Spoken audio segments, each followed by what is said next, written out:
Welcome friends, आप सभी का स्वागत है मेरे चैनल यूएस एजुकेशन पर। मैं हूं उमा शंकर साहू और आज हम बात करेंगे जो सीटेट से रिलेटेड जो ईवीएस का जो सब्जेक्ट है ना। ईवीएस का जो सब्जेक्ट है तो उसमें से हम कुछ इंपॉर्टेंट फैक्ट्स के बारे में बात किए थे। आईएमपी जो फैक्ट्स है हम तीन पार्ट के बारे में बात किए थे। पहला, दूसरा और एक तीसरा पार्ट के बारे में बात किए थे। और ये पार्ट्स में मैंने जो ईवीएस के जो part third standard, fourth standard and fifth standard के जो इम्पोर्टेंट फैक्ट्स है जो हमारे जो पर्यावरण के सब्जेक्ट में पूछे जाते हैं, तो उसमें जो इम्पोर्टेंट फैक्ट्स बताया गया है वो यहाँ पर पूछे जाते हैं नहीं पूछे जाते हैं, ये आपको पता चल जाएगा। क्यों? क्योंकि मैंने यहाँ पर 120 जो क्वेश्चन है, चार जो सी टेट के जो पेपर है, कौन कौन से, एक 2000 यहाँ पर मैंने 21 उठाए, एक है ना। दूसरा मैंने दिसंबर जुलाई 2019 के पेपर उठाया, और एक दिसंबर 2028 के क्वेश्चन पेपर उठाया। तो यहाँ पर लगभग लगभग आपको 120 क्वेश्चन मिल जाएंगे। 30 × 4 तो 120 क्वेश्चन यहाँ पर आपको मिल जाएंगे। और ये 120 क्वेश्चन में आप देखिएगा कि कितने क्वेश्चन जो है हमारे इंपॉर्टेंट फैक्ट से पूछा गया है। तो चलिए आगे बात कर लेते हैं इसके बारे में। अगर आपने हमारे चैनल को अभी तक सब्सक्राइब नहीं किया है तो हमारे चैनल को फटाफट सब्सक्राइब कीजिएगा। और लाइक और कमेंट करने में आप लोग बहुत कमी कर रहे हैं। आप अगर हमारे वीडियो को देख रहे हैं, आपको हमारे वीडियो हेल्पफुल आपको लग रहा हो, तो आप लाइक कीजिएगा और कमेंट जरूर कीजिएगा, ज्यादा से ज्यादा वीडियो को शेयर कीजिएगा। हमारे टेलीग्राम चैनल से अभी तक नहीं जुड़े हैं तो हमारे टेलीग्राम चैनल से जुड़ जाइए, ताकि आपको अपडेटेड नोटिफिकेशन मिलता रहे, वीडियोस मिलते रहे। आपने हमारे फेसबुक पेज पर अभी तक जुड़े नहीं है तो हमारे फेसबुक पेज से भी जुड़ जाइए। यहाँ पर टाइप कीजिएगा @उमाशंकर साहू। आप क्या कर सकते हैं, हमारे फेसबुक पेज आपको शो करने लगेगा, वहां पर आप हमारे फेसबुक पेज को ज्वाइन कर सकते हैं। यहाँ पर भी आपको जो हमारे वीडियोस है वो उपलब्ध होंगे, यहाँ पर वीडियोस लिंक जो है उपलब्ध होंगे। चलिए आगे बात कर लेते हैं कि आज हम क्या क्या बात करने वाले हैं। यहाँ पर मैंने ऐड नहीं कर पाया हूँ कि जो 2021 का जो एग्जाम का है ना, 2021 में जो हमारा सीटेट का जो एग्जाम हुआ है वो मैंने ऐड नहीं कर पाया यहाँ पर। तो ये चारों के बारे में बात करेंगे हम। पहले 2021 के बारे में बात करेंगे, उसके बाद दिसंबर 2019, जुलाई 2019, और उसके बाद 2018 के बारे में। तो चलिए शुरुआत करते हैं आज का जो वीडियो है। यहाँ पर आप मैंने 61, तो आपको मैं बता दूं 61 से 90 नंबर का जो क्वेश्चन, 90 नंबर का क्वेश्चन रहेगा वो ईवीएस का रहेगा। और उन्हीं जो क्वेश्चन है ना, उन्हीं के बारे में हम बात करने वाले हैं। तो जो जो क्वेश्चन पेपर यहाँ पर हमने लिया है कौन सा है, 2021 का, आप देख लीजिएगा उठाकर। यहाँ पर क्या पूछा गया है, निम्नलिखित में से कौन सा एक भारत का संघ शासित प्रदेश नहीं है। तो मैंने ये बताया कि इसमें 15 नंबर के लगभग लगभग जो रहते हैं आपके पेडागोजी से रहते हैं, और 15 नंबर जो रहते हैं ईवीएस की सब्जेक्ट से कुछ जो क्वेश्चन पूछे जाते हैं, और कुछ जो है हमारे रहते हैं कि जो सिंपल जो क्वेश्चन होते हैं जो डेली लाइफ में यूज होते हैं, उस टाइप के क्वेश्चन भी यहाँ पर पूछे जाते हैं। तो यहाँ पर पूछा गया है निम्नलिखित में से कौन सा एक भारत का संघ शासित प्रदेश नहीं है। तो संघ शासित प्रदेश के बारे में हम बात करें तो लद्दाख के बारे में बात करें तो ये भी है, जम्मू कश्मीर ये भी है, और चंडीगढ़ भी है। तो हमारा सही जो आंसर है, मतलब नहीं है में पूछा गया है तो मणिपुर नहीं है, तो मणिपुर आपका क्या होगा, करेक्ट आंसर होगा। चलिए नेक्स्ट क्वेश्चन के बारे में बात करें। हमारा जो नेक्स्ट क्वेश्चन है, निम्नलिखित में से कौन से कच्चे तेल पेट्रोलियम उत्पादक है। तो पेट्रोलियम उत्पादक के बारे में हम बात करें, 2 नंबर क्वेश्चन, तो यहाँ पे क्या दिया गया है, बॉम्बे हाई तथा पश्चिम बंगाल, असम और उड़ीसा, गुजरात, तमिलनाडु, बिहार और बॉम्बे हाई। तो ये जो आपके कच्चे तेल पेट्रोलियम उत्पादक, तो कच्चे तेल पेट्रोलियम उत्पादक जो है वो गुजरात और तमिलनाडु है। तो इसको ये जो हमारा क्या है, सही आंसर होगा 62 का हमारा थर्ड नंबर। चलिए हम बात कर लेते हैं नेक्स्ट क्वेश्चन के बारे में कि हमारे देश का संविधान निम्नलिखित में से किसके नेतृत्व में बनाया गया था। आप सबको पता है कि किसके नेतृत्व में बनाया गया था, क्योंकि बच्चा बच्चा जानता है, बाबा साहेब भीमराव अम्बेडकर को, है ना। तो ये आपका थर्ड जो आंसर है वो सही है। तो ये कॉमन सा क्वेश्चन हो गया। चलिए नेक्स्ट बात करते हैं। पौधे के लिए किए जाने वाले नीचे दिए गए कार्यों पर विचार करना है। तो यहाँ पर क्या दिया गया, पौधों को सहारा देना, ह्यूमस प्रदान करना, भोजन संचित भंडारण करना, पानी और खनिजों को अवशोषित करना। तो यहाँ पे 3 हमको आंसर दिए गए हैं। तो ये पौधों को सहारा देना काफी सही लग रहा है, भोजन संचित और भंडारण करना क्योंकि पौधों के बारे में, ये भी सही। और नेक्स्ट पानी और खनिजों को अवशोषित करना। तो ये डी आंसर भी हमको क्या लग रहा है, सही लग रहा है। तो हमारा जो आंसर हो जाएगा क्या, ए, सी और डी। तो यहाँ पर ढूंढिए ए, सी, डी है कि नहीं है। तो ये पहला में तो नहीं है, सेकंड में भी सी डी दिया है, बी सी डी, और ये जो हमारा फोर्थ नंबर है यहाँ पर ए सी डी दिया हुआ है। तो ये क्या है हमारा 64 का जो फोर्थ नंबर का जो आंसर है वो सही है। चलिए नेक्स्ट क्वेश्चन के बारे में बात करें। पोचमपल्ली के बारे में मैंने अपने इंपॉर्टेंट फैक्ट्स में बताया हुआ है, आप देख लीजिएगा एक बार। पोचमपल्ली भारत के दक्षिणी राज्य का एक कस्बा है जो सुंदरता से डिजाइन की गई चमकदार रंगों की पोचमपल्ली साड़ियों और विशेष प्रकार की बुनाई, जिसे भी पोचमपल्ली कहते हैं, के लिए प्रसिद्ध है। यह कस्बा अब किस राज्य का भाग है? पहले मैंने बताया था आंध्र प्रदेश। अगर आंसर क्या है आंध्र प्रदेश, अगर आपको क्या देते थे ऑप्शन देते थे, आंध्र प्रदेश सही था। लेकिन अब ये क्या है, तेलंगाना राज्य के अंतर्गत आता है, क्योंकि ये तेलंगाना जो है अलग हो गया है। तो तेलंगाना सही आंसर है हमारा। नेक्स्ट क्वेश्चन के बारे में बात करें। आप हमारे प्रीवियस जो हमने important facts part 1, part 2, part 3 बनाए हैं उसको जरूर देखिए। वहां पे ये कुछ जो इंपॉर्टेंट फैक्ट्स जो बताए गए हैं वहां से क्वेश्चन पूछा गया है। तो इसलिए हम बोल रहे हैं कि बार बार कि आप हमारे जो पार्ट 1, पार्ट 2, पार्ट 3 जो है इंपॉर्टेंट फैक्ट्स का वीडियो आप ईवीएस के लिए आप जरूर देखिए जाओ, वहां पे सीटेट से संबंधित आपको क्वेश्चन पूछे जाते हैं। चलिए नेक्स्ट क्वेश्चन के बारे में बात करें। निम्नलिखित में से खाद्य पदार्थों के उस उप समूह को चुनिए जो प्रत्येक समूह में लौह तत्व प्रचुर मात्रा, मतलब लौह तत्व प्रचुर मात्रा में किसमें होते हैं? गुड़, आंवला, टमाटर। टमाटर में तो विटामिन सी के बारे में हम ज्यादातर बात करते हैं, है ना। तो ये आंसर सही नहीं है। आंवला, पालक, गुड़। आंवला में तो होता है, पालक में होता है, गुड़ में भी पाया जाता है ना। तो ये हमारे कहीं कहीं हम लोग को लगता है ये सही आंसर है। नेक्स्ट जो हमारा आंवला, बंद गोभी, टमाटर, यहाँ पर भी टमाटर आ गए हैं। बंद गोभी, आंवला और पालक, ये दोनों में तो पाया जाता है। पालक और बंद गोभी में जो है इतना नहीं पाया जाता है। तो नेक्स्ट जो हमारा इसमें से जो सही आंसर हमको लग रहे हैं, जो ये हमारा जो सेकंड नंबर का जो आंसर है वो सही लग रहा है, क्योंकि इसमें आंवले में भी प्रचुर मात्रा में आयरन होता है और आपके पालक होते हैं और गुड़ में। तो यहाँ पर लौह तत्व पूछा गया प्रचुर मात्रा में होता है। तो हमारा जो सेकंड आंसर है 62 का वो सही आंसर है। चलिए नेक्स्ट। निम्नलिखित में से पक्षियों को वह समूह चुनिए चुनिए जिसका प्रत्येक सदस्य हमारी तुलना में 4 गुनी अधिक दूरी रखेगी। देखिए ये जो क्वेश्चन है, उसके बारे में मैंने अपने इंपॉर्टेंट फैक्ट में बताया है कि क्या है इसका आंसर। फाफ्ता, कौवा, गौरी, ये जो है ये सही आंसर नहीं है हमारा। बाज, कबूतर, तोता ये भी नहीं है। कौवा, चील, बुलबुल, तो ये चील जो है सही आंसर है, लेकिन ये जो पूरे जो दिया हुआ है ना यहाँ पे ये सही आंसर नहीं है। तो बाज, चील और गिद्ध जो है ये हमसे क्या कर सकते हैं, किसी वस्तु को अधिक दूरी पर क्या करते हैं, अच्छे स्पष्ट से क्या करते हैं, देख पाते हैं। मतलब दूर की वस्तुओं को हम क्या करते हैं, जिस प्रकार से जैसे हम कहना चाहिए 100 मीटर 200 मीटर की जो दूरी में हम किसी वस्तु को अच्छे से देख पाते हैं, लेकिन ये हमसे दुगुना दूरी की जो वस्तुएं हैं उनको काफी स्पष्ट रूप से देख पाते हैं। नेक्स्ट क्वेश्चन के बारे में बात करें। नीचे दिए गए कि एक राज्य के ग्रामीण लोग अपने ढालू छत वाले लकड़ी के मकान मजबूत बांस के खंभों पर धरती से 3.5 मीटर 3.5 मीटर की ऊंचाई पर बनाते हैं। जैसे आप यहाँ पर देखिएगा मीटर, और हमने क्या कहा था हमारे जो इंपॉर्टेंट फैक्ट्स में हमने क्या कहा था, 10 से 12 फीट। ठीक है, तो 10 से 12 फीट आप क्या कर सकते हैं। और जो 1 मीटर होता है, 1 मीटर में लगभग 1.3 कह सकते हैं, नहीं 3.3 फीट कह सकते हैं, है ना। तो इसको अगर हम क्या करें, मल्टीप्लाई कर दें 3 बार, तो ये लगभग 10 के आसपास जाता है। हमने यहाँ पर 10 फीट के बारे में बात किया था, 10 से 12 फीट के बारे में। तो कहाँ का बताए थे। और जो लोग हैं बांस के मजबूत खंभों पर, है ना, धरती से यहाँ 3 से 3.5 मीटर की ऊंचाई बताया हमने। क्या बताया यहाँ पे, 10 से 12 फीट की ऊंचाई बताए थे। और ये कहाँ पे बनाते हैं, देखिए राजस्थान में मिट्टी के घर बनाए जाते हैं, और जो उसके ऊपर के जो छत होते हैं वो कैसे होते हैं, कटीली झाड़ियों से बने होते हैं। ये तो नहीं है। लद्दाख में जो ठंडी बहुत होते हैं, तो यहाँ पर क्या कौन से घर बनाते हैं, पत्थरों के घर बनाते हैं।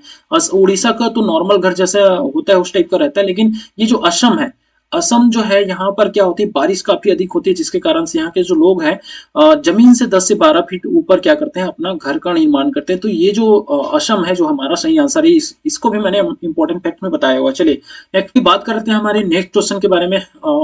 हमारे यहाँ पे कहा गया है कि भारत के मानचित्र में दिल्ली की स्थिति के सापेक्ष गांधीनगर गुजरात की राजधानी और पटना बिहार की राजधानी की दिशाएं क्रमशः है। तो यहाँ पर क्या करना होगा हमको, भारत के जो मैप है, भारत के जो नक्शा है वो हमको पढ़ना आना चाहिए। तो हम आसानी से क्या कर सकते हैं, इसको बता सकते हैं। तो चलिए ये भारत का नक्शा आप क्या कर लीजिएगा, यहाँ पे आप पढ़ना एक बार सीख लीजिएगा। भारत के नक्शा को आप एक बार अच्छे से, कहाँ पर कौन सा जो प्रदेश है उसको एक बार देख लीजिएगा। यहाँ पर हम दिल्ली मान लेते हैं, और इधर गुजरात और इधर बिहार, ठीक है, दिल्ली ऊपर में है और क्या क्या कहा गया है यहाँ पर कि गांधीनगर गुजरात की राजधानी और पटना बिहार की राजधानी की दिशाएं क्रमशः है, तो कौन सी दिशा में?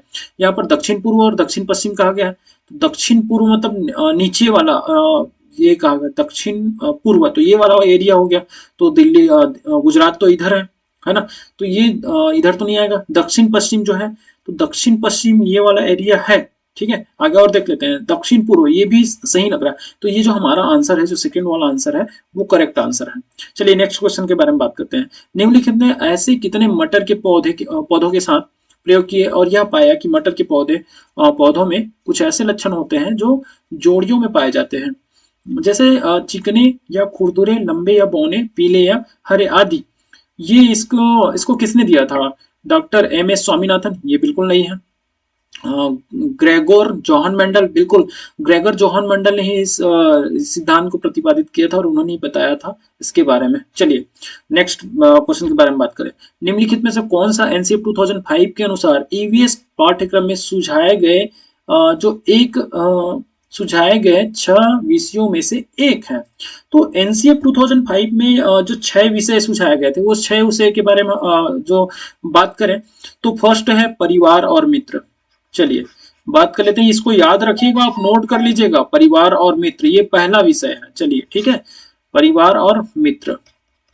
और परिवार और मित्र के अंतर्गत हम बात करें, परिवार और मित्र के अंतर्गत हम बात करें तो 4 इसके उप विषय बताए गए हैं। 4 उप विषय कौन से हैं? एक संबंध बताए गए हैं या रिलेशनशिप कह सकते हैं, संबंध बताए गए। दूसरे के बारे में बात करें तो इसी में दूसरा आपको क्या बताया गया है? काम और खेल के बारे में बताया गया, वर्क एंड प्ले। काम और खेल के बारे में, काम और खेल, ये आप याद रखिएगा इस चीज को, है ना।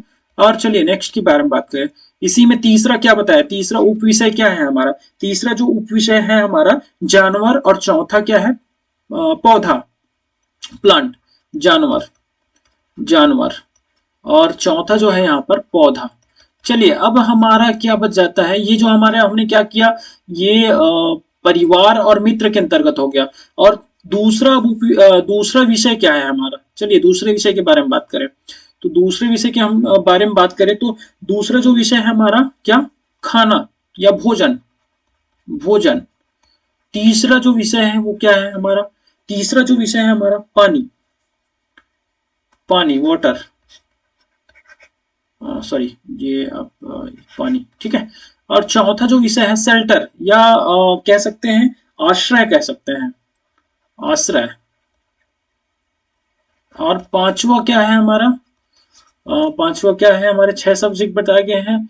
और चीजें जो हम बनाते हैं और करते हैं, चीजें जो हम बनाते हैं और करते हैं, चीजें जो हम बनाते हैं और करते हैं, ये पांचवा हो गया। और छठवा जो हमारा सब्जेक्ट है वो क्या है? क्या कह सकते हैं? ये भ्रमण कह सकते हैं, या हम चलिए भ्रमण लिखते हैं यहाँ पर, या यात्रा, भ्रमण या यात्रा, ट्रेवल, यात्रा। चलिए अब आपको देखिए कि 6 सब्जेक्ट सुझाए गए। पहला क्या? परिवार और मित्र, संबंध, काम और खेल, जानवर, पौधा, ये किसके अंतर्गत आता है? ये उप विषय है। तो यहाँ पर क्या पूछा गया? पाठ्यक्रम में सुझाए गए 6 विषयों में से एक पूछा गया, तो 6 विषयों में से कौन सा आपको दिख रहा है? चीजें जो हम बनाते हैं, तो ये चीजें जो हम बनाते हैं ये क्या है हमारा सही आंसर। चलिए नेक्स्ट क्वेश्चन कर पढ़ते हैं। उपाख्यान अभिलेखों में क्या दर्ज नहीं करना चाहिए? उपाख्यान अभिलेखों में क्या दर्ज नहीं करना चाहिए? क्या दर्ज नहीं करना चाहिए ये देख लेते हैं।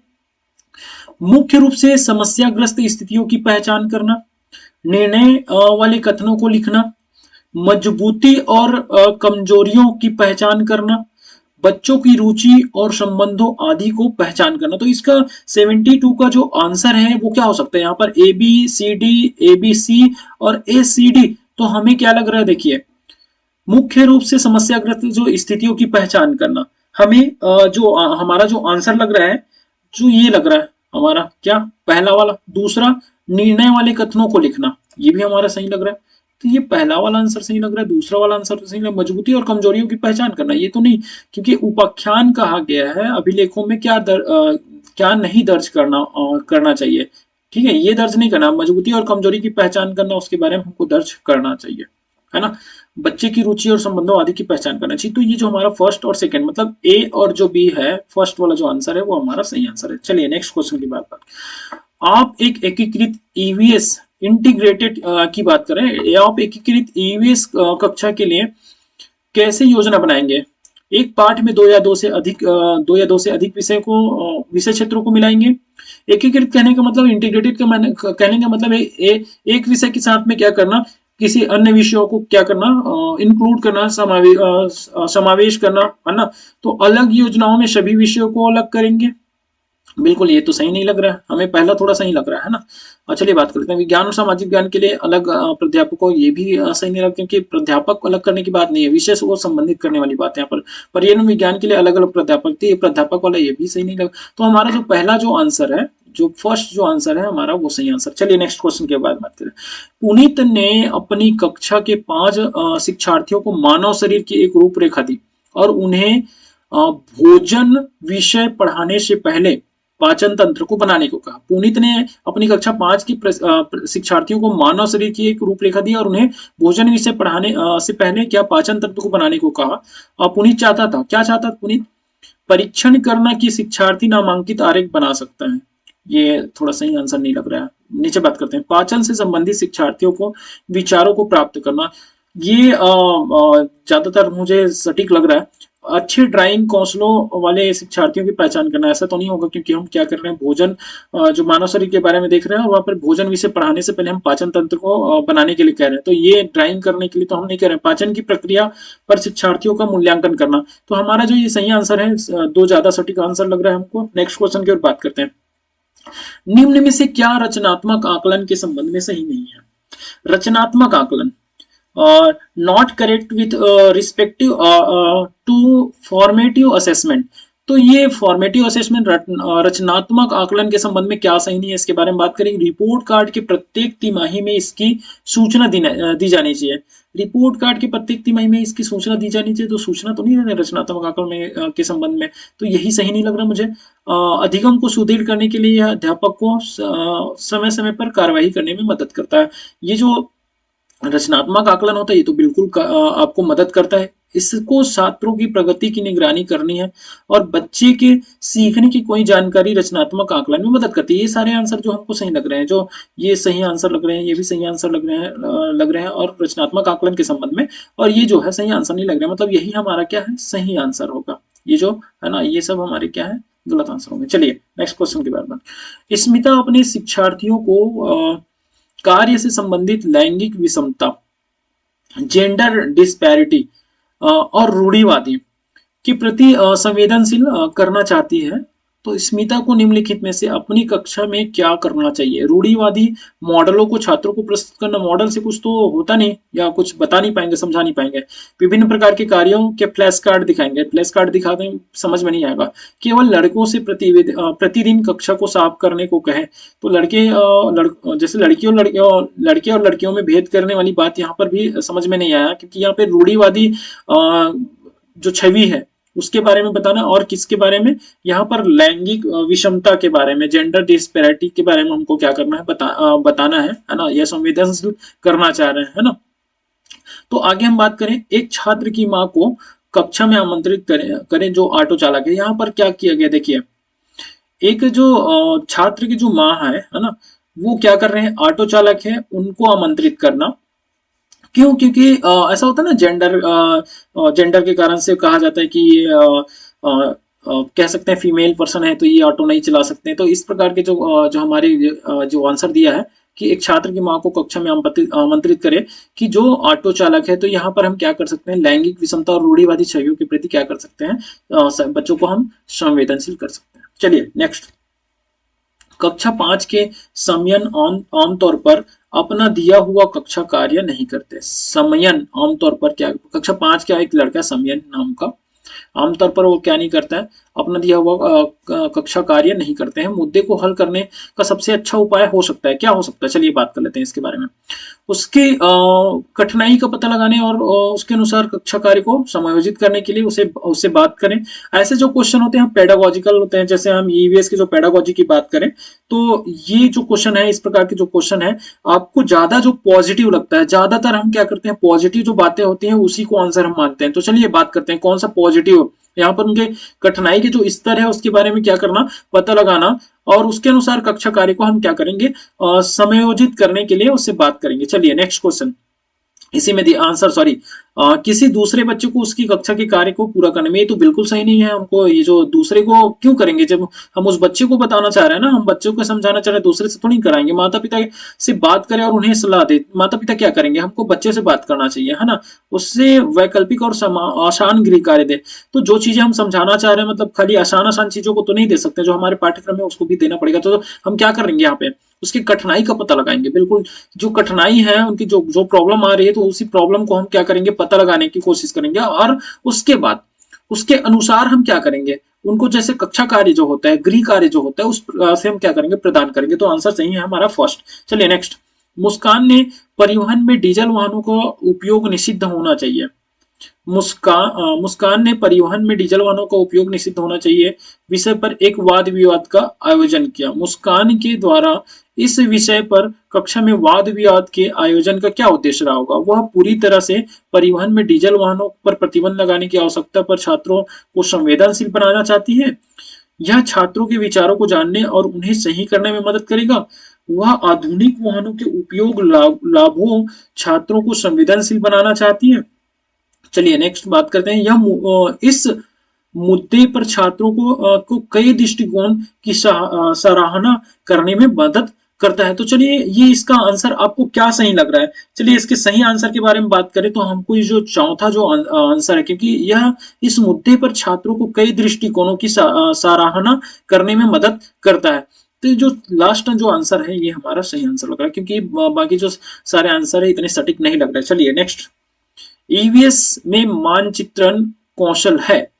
मानचित्रण कौशल के बारे में बात करें तो लैंडस्केप खींचने के कौशल को विकसित करता है, पूर्वानुमान और गणना के कौशल को विकसित करता है, रिकॉर्डिंग कौशल को विकसित करता है, स्थानों की सापेक्ष स्थिति की समझ को विकसित करता है। ये जो चौथा आंसर है काफी सटीक लग रहा है, काफी सही लग रहा है। तो ये चौथा आंसर हमारा सही आंसर होगा। चलिए नेक्स्ट, ईवीएस की एकीकृत प्रकृति सहायक है। Integrated nature of EVS help to, तो इसके बारे में बात करें, पाठ्यचर्या की भार को कम करने और विशिष्ट प्रकरणों को पेश करने में, पाठ्यचर्या की भार को कम करने और शिक्षार्थियों को सार्थकता पूर्व सीखने में, शिक्षार्थी केंद्रित उपागम का पालन करने में। तो यहाँ पे इंस्ट्रक्शन वाली बात तो नहीं हुई, तो जो हमारा जो ये सेकंड आंसर लग रहा है काफी सटीक लग रहा है, काफी सही लग रहा है। तो यही जो आंसर हमारा सही होगा, पाठ्यचर्या के भार को कम करने और शिक्षार्थियों को हम क्या कर रहे हैं, सार्थकता पूर्व सीखने में इसके जो एकीकृत जो प्रकृति है वो सहायक है। चलिए नेक्स्ट क्वेश्चन की बात करें, निम्नलिखित में से क्या ईवीएस में आकलन एक व्यापक संकेतक नहीं है। निम्नलिखित में से क्या ईवीएस में आकलन एक व्यापक संकेतक नहीं है। चलिए बात कर लेते हैं, सहयोग, न्याय के प्रति सरोकार, समानता के प्रति सरोकार, अवधारणा मानचित्र। तो यहाँ पर क्या कहा गया, ईवीएस जो सब्जेक्ट है, ईवीएस में आपको क्या आकलन एक व्यापक संकेतक नहीं है कहा है। तो व्यापक संकेतक नहीं है, तो ये सहयोग तो हमारा सही लग रहा है, क्योंकि ये क्या है, हमारा आकलन में एक व्यापक संकेतक है। न्याय के प्रति सरोकार, क्योंकि हम सबके जैसे जस्टिस की जब बात करते हैं तो आकलन जब करते हैं तो वहां पर जस्टिस होना चाहिए, कंसर्न टू जस्टिस और कंसर्न टू यहाँ पे इक्वेलिटी दिया है, और कॉन्सेप्ट मैपिंग, तो ये कॉन्सेप्ट मैपिंग ही हमको क्या रहा, अटपटा लग रहा है इसके लिए, आंकलन के लिए, क्योंकि कॉन्सेप्ट मैपिंग तो नहीं करेंगे, तो यही हमारा क्या हो जाएगा, सही आंसर हो जाएगा। नेक्स्ट क्वेश्चन की बात करें, चलिए 82, ये जो वीडियो है काफी लंबा हो सकता है, और आपको अगर यहाँ पर जो क्वेश्चन दिया हुआ है, मैं बता दूं आपको जो क्वेश्चन कैसे कैसे टाइप के क्वेश्चन पूछे गए, और आपको जो हमारे इंपॉर्टेंट फैक्ट्स के बारे में यहाँ पे पूछा गया नहीं पूछा गया, आप आगे देखते जाएंगे आपको सारा समझ में आएगा। देखिए अगर 2019 में कितने सारे क्वेश्चन आपको पूछे गए हैं, है ना, आगे जैसे जैसे हम बात करते जाएंगे आपको मिलते जाएगा। तो आप हमारे वीडियो के साथ बने रहिएगा, और ज्यादा से ज्यादा आप क्या करिएगा, हमारे वीडियो को शेयर कीजिएगा अगर आपको हमारा जो वीडियो हेल्पफुल लग रहा हो। तो चलिए कुछ हजार साल पहले भारत में तालाबों के निर्माण के अल बिरूनी के अवलोकनों के आधार पर कक्षा 5 के ईवीएस की पाठ्य पुस्तक में एक अनुच्छेद, इस अनुच्छेद को शामिल करने का क्या उद्देश्य होगा? चलिए यहाँ पर एबीसीडी वाला जो आंसर है काफी थोड़ा सा अटपटा लगता है ये, तो थोड़ा जो सही सही लगता है आपको उसको आप क्या करिए, टिक टिक करके रखिएगा। यह इतिहास के स्रोतों की पहचान करने में शिक्षार्थियों की मदद करता है। बिल्कुल थोड़ा सा लग रहा है ये। चलिए, यह शिक्षार्थियों को उनके अवलोकनों की रिकॉर्डिंग में सुधार करने में मदद करता है। ये थोड़ा अटपटा लग रहा है, चलिए इसको भी देखते हैं। यह शिक्षार्थियों को कुछ हजार साल पहले भारत में मौजूद तकनीकों को सराहना करने में मदद करता है। चलिए ये भी सही लग रहा है थोड़ा। और यह शिक्षार्थियों को इतिहास में साक्ष्य की भूमिका की सराहना करने में मदद करता है। ये तो तीनों जो है मुझे सही लग रहा है, ए, सी और डी। तो यहाँ पर ए, सी और डी जो है आंसर कौन सा है? यहाँ पर 80 जो नंबर है उसका जो आंसर है हमारा, जो ACD, ये जो सेकंड वाला आंसर है, सेकंड जो आंसर है वो हमारा क्या है? सही आंसर। चलिए नेक्स्ट क्वेश्चन। अपनी कक्षा में 50 से अधिक छात्रों के साथ वाणी उन्हें एक ऐसी गतिविधि से जोड़ना चाहती है जिसमें सीखने को बढ़ाने के लिए अधिकतम संख्या में इंद्रियां शामिल हो, जो हमारे ऑर्गन सेंस होते हैं उसके बारे में। निम्न में से कौन सा क्रियाकलाप उपयुक्त कार्य के लिए ठीक होगा? कौशलों के प्रदर्शन के लिए समुदाय से संदर्भ व्यक्तियों को आमंत्रित करना, समूह चर्चा को प्रोत्साहित करना, उचित एवी साधन के लिए स्मार्ट कक्षा का उपयोग करना, नजदीक के स्थान के लिए क्षेत्र भ्रमण का आयोजन करना। तो हमको क्या करना? 50 से अधिक छात्रों को वाणी ऐसी गतिविधि जोड़ना चाहती है जिसे सीखने को बढ़ाने के लिए अधिकतम संख्या में इंद्रियां शामिल हो। तो इंद्रियां शामिल हो और सीखने वाली जो बात हुई, तो यहाँ पर मुझे ये जो पहला आंसर है वो भी सही नहीं लग रहा है, सेकंड जो आंसर है वो भी सही नहीं लग रहा है, और ये जो थर्ड आंसर है वो भी सही नहीं है। ये फोर्थ है, क्योंकि हम नजदीक के जो स्थान के लिए हम क्या करते हैं? क्षेत्र भ्रमण के, हम अगर क्षेत्र भ्रमण के लिए जाते हैं तो वहां पर हमारी इंद्रियां, हम क्या करते हैं, इंद्री जो हमारे ऑर्गन सेंस है वहां पर हम देखते हैं, है ना, कहीं पे देखते हैं, कुछ काम करके देखते हैं, तो हमको समझ में आता है। तो क्षेत्र भ्रमण जो वाली जो बात है ये काफी सही लग रहा है। चलिए नेक्स्ट क्वेश्चन के बारे में बात करें। इकरा अपने शिक्षार्थियों को ईवीएस में समाचार पत्रों और पत्रिकाओं को पढ़ने के लिए क्यों प्रोत्साहित करती है? ये मनोरंजक संसाधन उपलब्ध है, इतना ये सटीक नहीं लग रहा। ये शिक्षार्थियों को अपने संसार से जुड़ने में सहायता करते हैं, ये थोड़ा लग रहा है सही हमारे, है ना, ये वाला। और ये शिक्षार्थियों को स्वतंत्र बनाने में सहायता करते हैं, ये स्वतंत्र बनाने में सहायता करती है, ये भी काफी मुझे नहीं लग रहा सही। ये शिक्षार्थी को प्रतिस्पर्धी बनाते हैं, प्रतिस्पर्धी जो कॉम्पिटिटिव जैसे वाली बात होती है, तो बच्चे एक दूसरे को हीन भावना से देखते हैं। अगर अगर वो बच्चा नहीं कर पा रहा है तो दूसरे बच्चों को क्या करना? हीन भावना से देखना, उनको कमजोर समझना। तो ये जो सेकंड नंबर का जो आंसर है हमको काफी सही लग रहा है, तो ये आंसर सही होगा। चलिए, पर्यावरण अध्ययन में प्रश्न करने को एक युक्ति के रूप में उपयोग किया जाता है। अनुशासन बनाए रखने के लिए? बिल्कुल नहीं।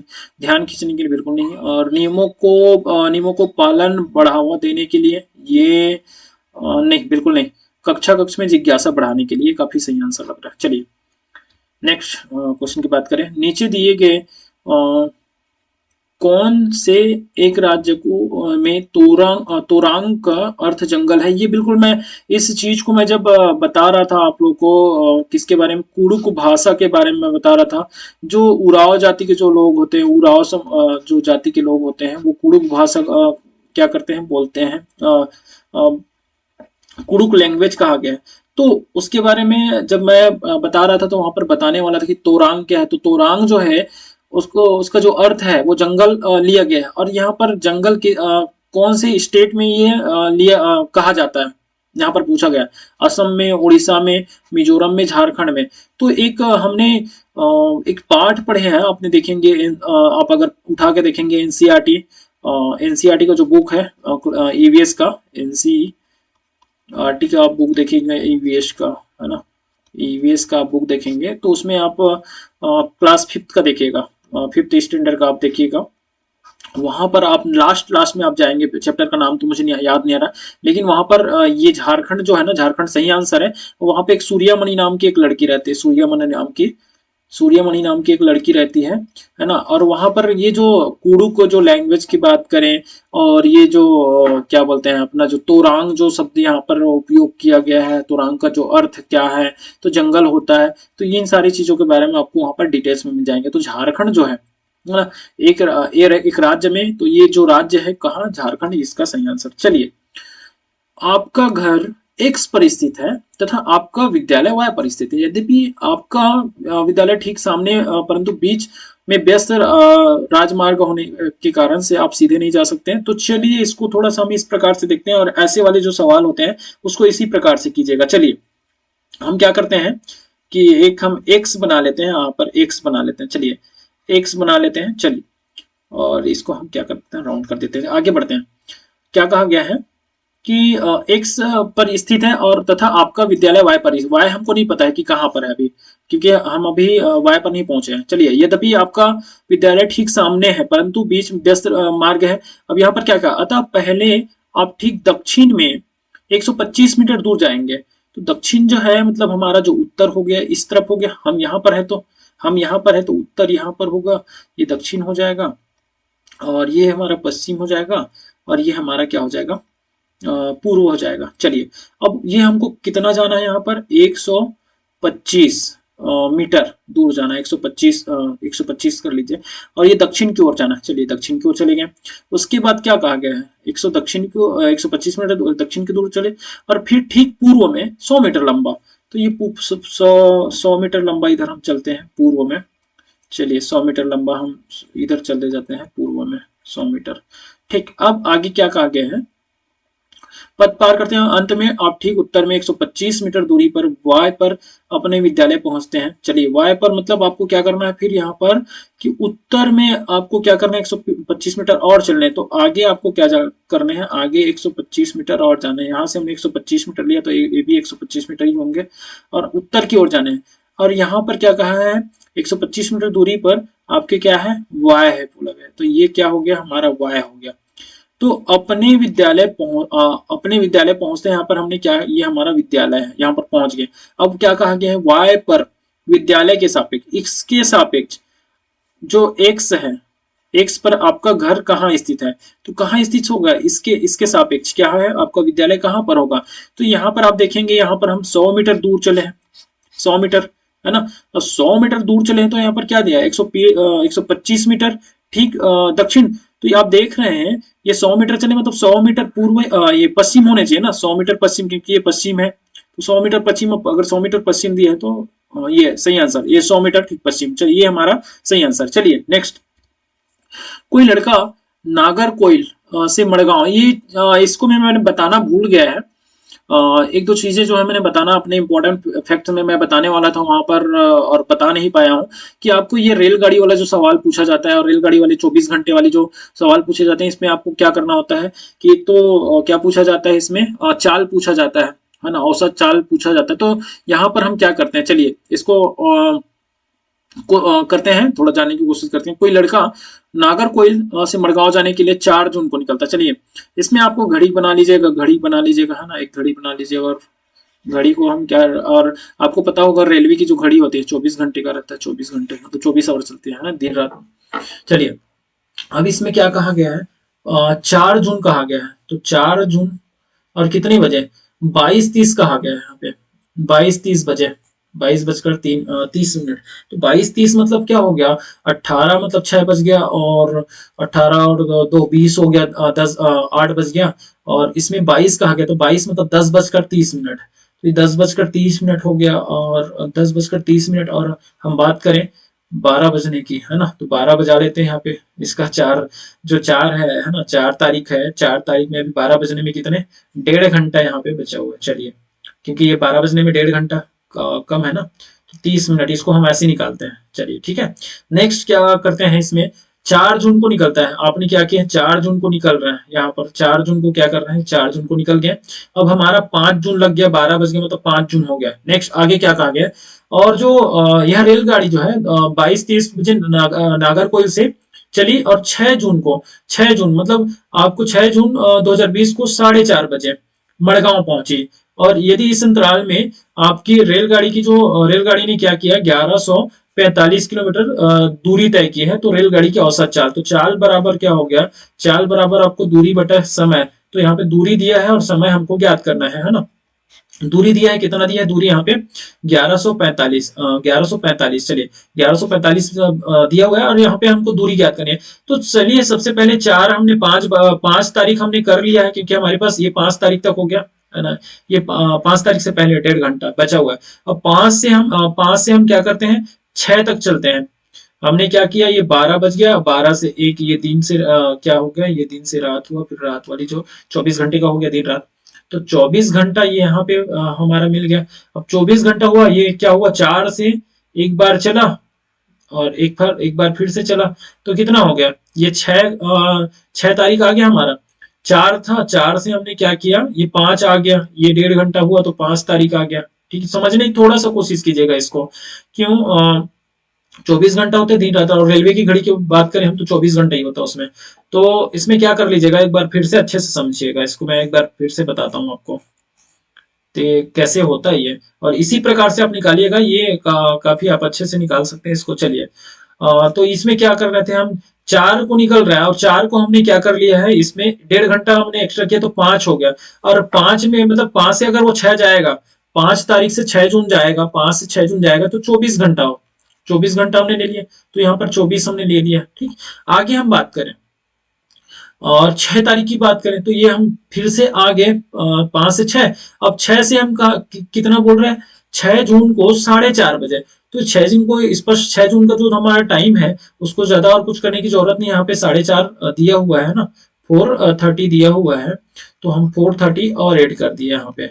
चलिए टोटल को हम ऐड करते हैं, टोटल को ऐड करें मतलब ये 24 और 4 को ऐड करें तो कितना हो गया, 28 हो गया, और 28 और ये हाफ एन आवर कितना हो गया, 1 आवर प्लस 1 आवर, ये 20 और ये 30 आवर्स हो गए। ठीक है, 30 घंटे हो गए। तो ये 11:45 को हम 30 से भाग करें, 11:45 को हम 30 से भाग करें तो हमारा जो आंसर है वो क्या आता है, हमारा आंसर है लगभग, अगर हम बात करें इसको काट कर देखते हैं तो काट के देखें ना तो लगभग लगभग ये 38 के आसपास आता है, 38 दशमलव कुछ है ना।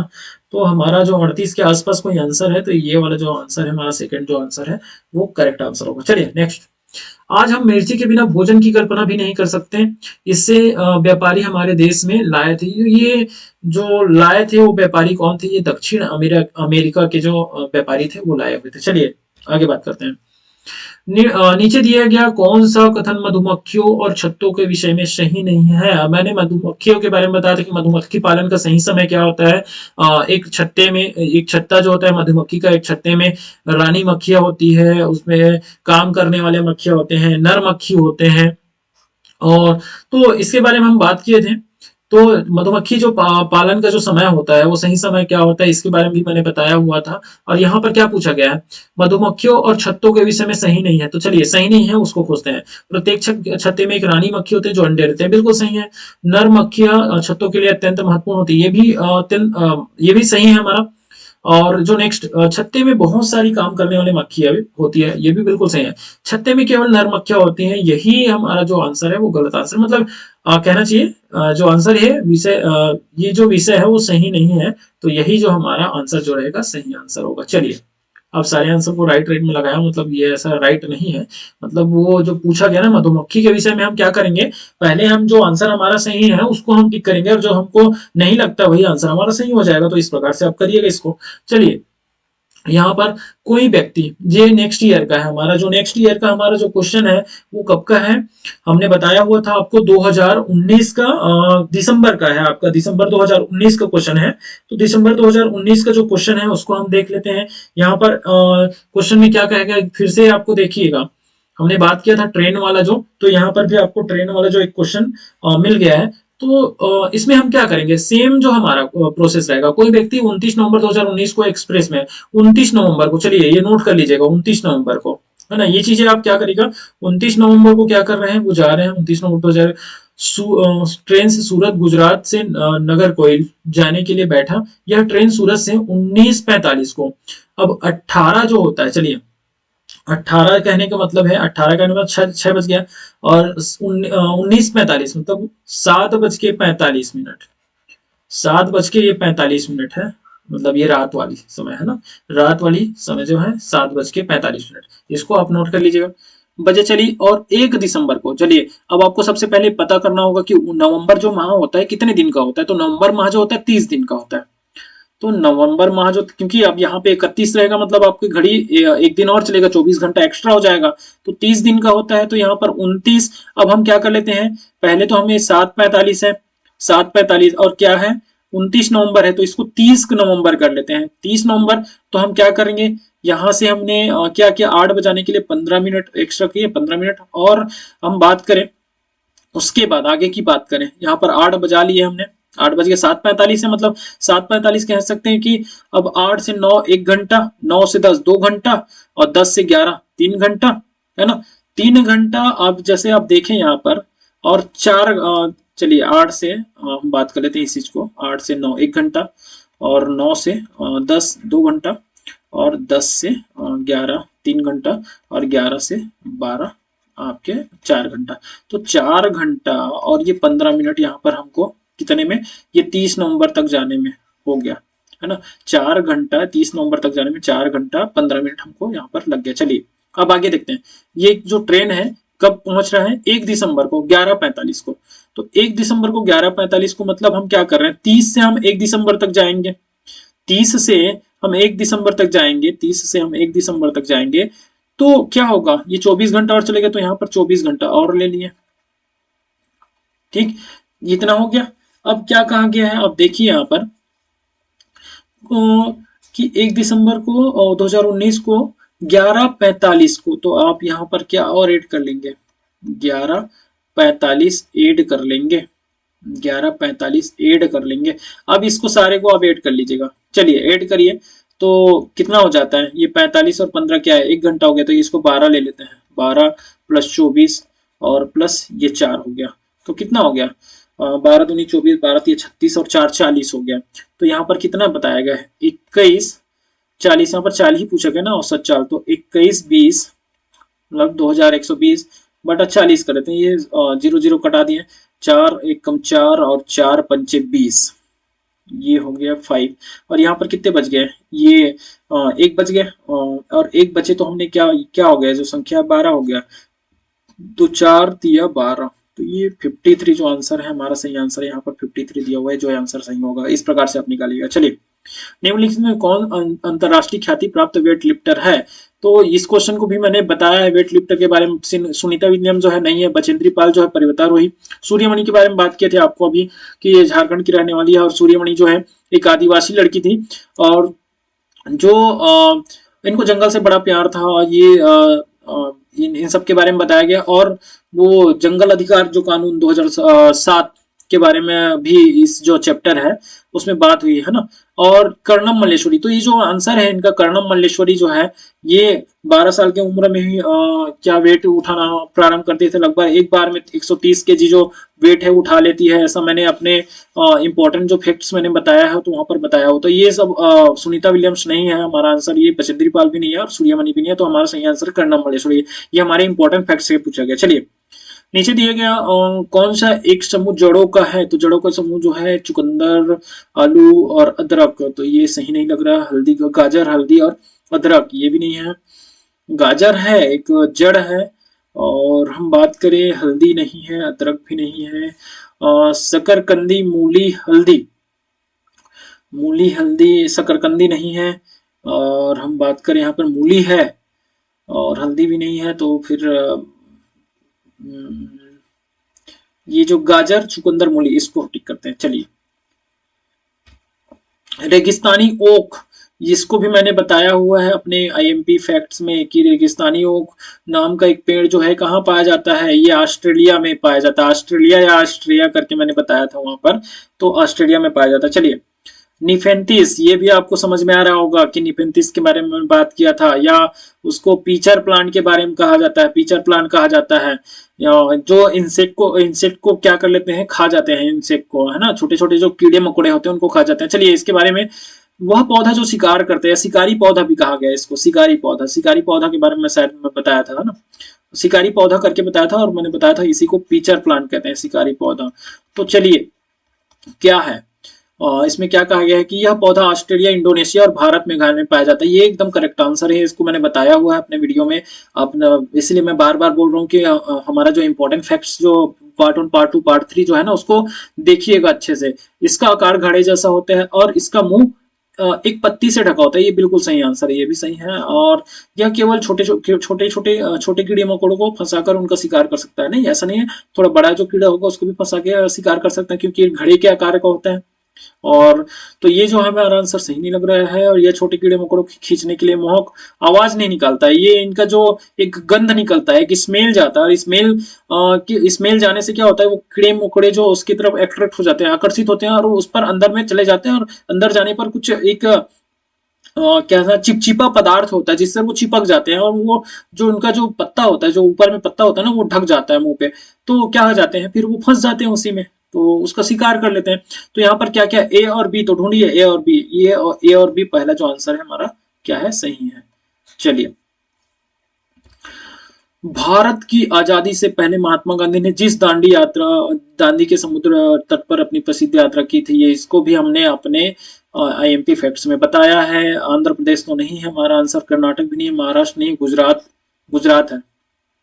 चलिए, उच्च जर, ये भी हमने बताया हुआ है अपने आईएमपी फैक्ट्स में। तो ये भी क्वेश्चन आप देखिए, आप देखेंगे कि काफी सारे जो क्वेश्चंस हैं हमारे आईएमपी फैक्ट से मतलब पूछे जाते हैं। तो इसीलिए हमने आईएमपी फैक्ट्स बताए हैं आपको कि वहां से भी आप क्या कर सकते हैं, अपनी तैयारी कर सकते हैं। चलिए, उच्च जरिया जो तेज बुखार, हाई फीवर जो है के साथ कपकपी होना, तो ये कपकपी होना आप जानते हैं मलेरिया की जो बीमारी होती है। और क्या कहा गया आपको, एकदम एकदम सिंपल से समझ में आएगा। मैंने एक बताया था उपचार, जिसका जो उपचार है सिंकोना के पेड़ की छाल से किया जा सकता है। आज पहले क्या उसके छाल से, और आजकल उनकी दवाई बनाई जा रही, तो ये मलेरिया का ही है ना, किया जा सकता है। तो ये मलेरिया ही है जिसका जो उपचार है सिंकोना पेड़ की जो छाल है उससे किया जाता है। चलिए, नेक्स्ट क्वेश्चन की बात करें। किसी डॉक्टर का घर एक्स पर स्थित है तथा उसका अस्पताल वाई पर स्थित है। चलिए, हम एक्स पर क्या कर रहे हैं, उनका डॉक्टर का घर स्थित है, और वाई पर क्या बोला है, अस्पताल स्थित है।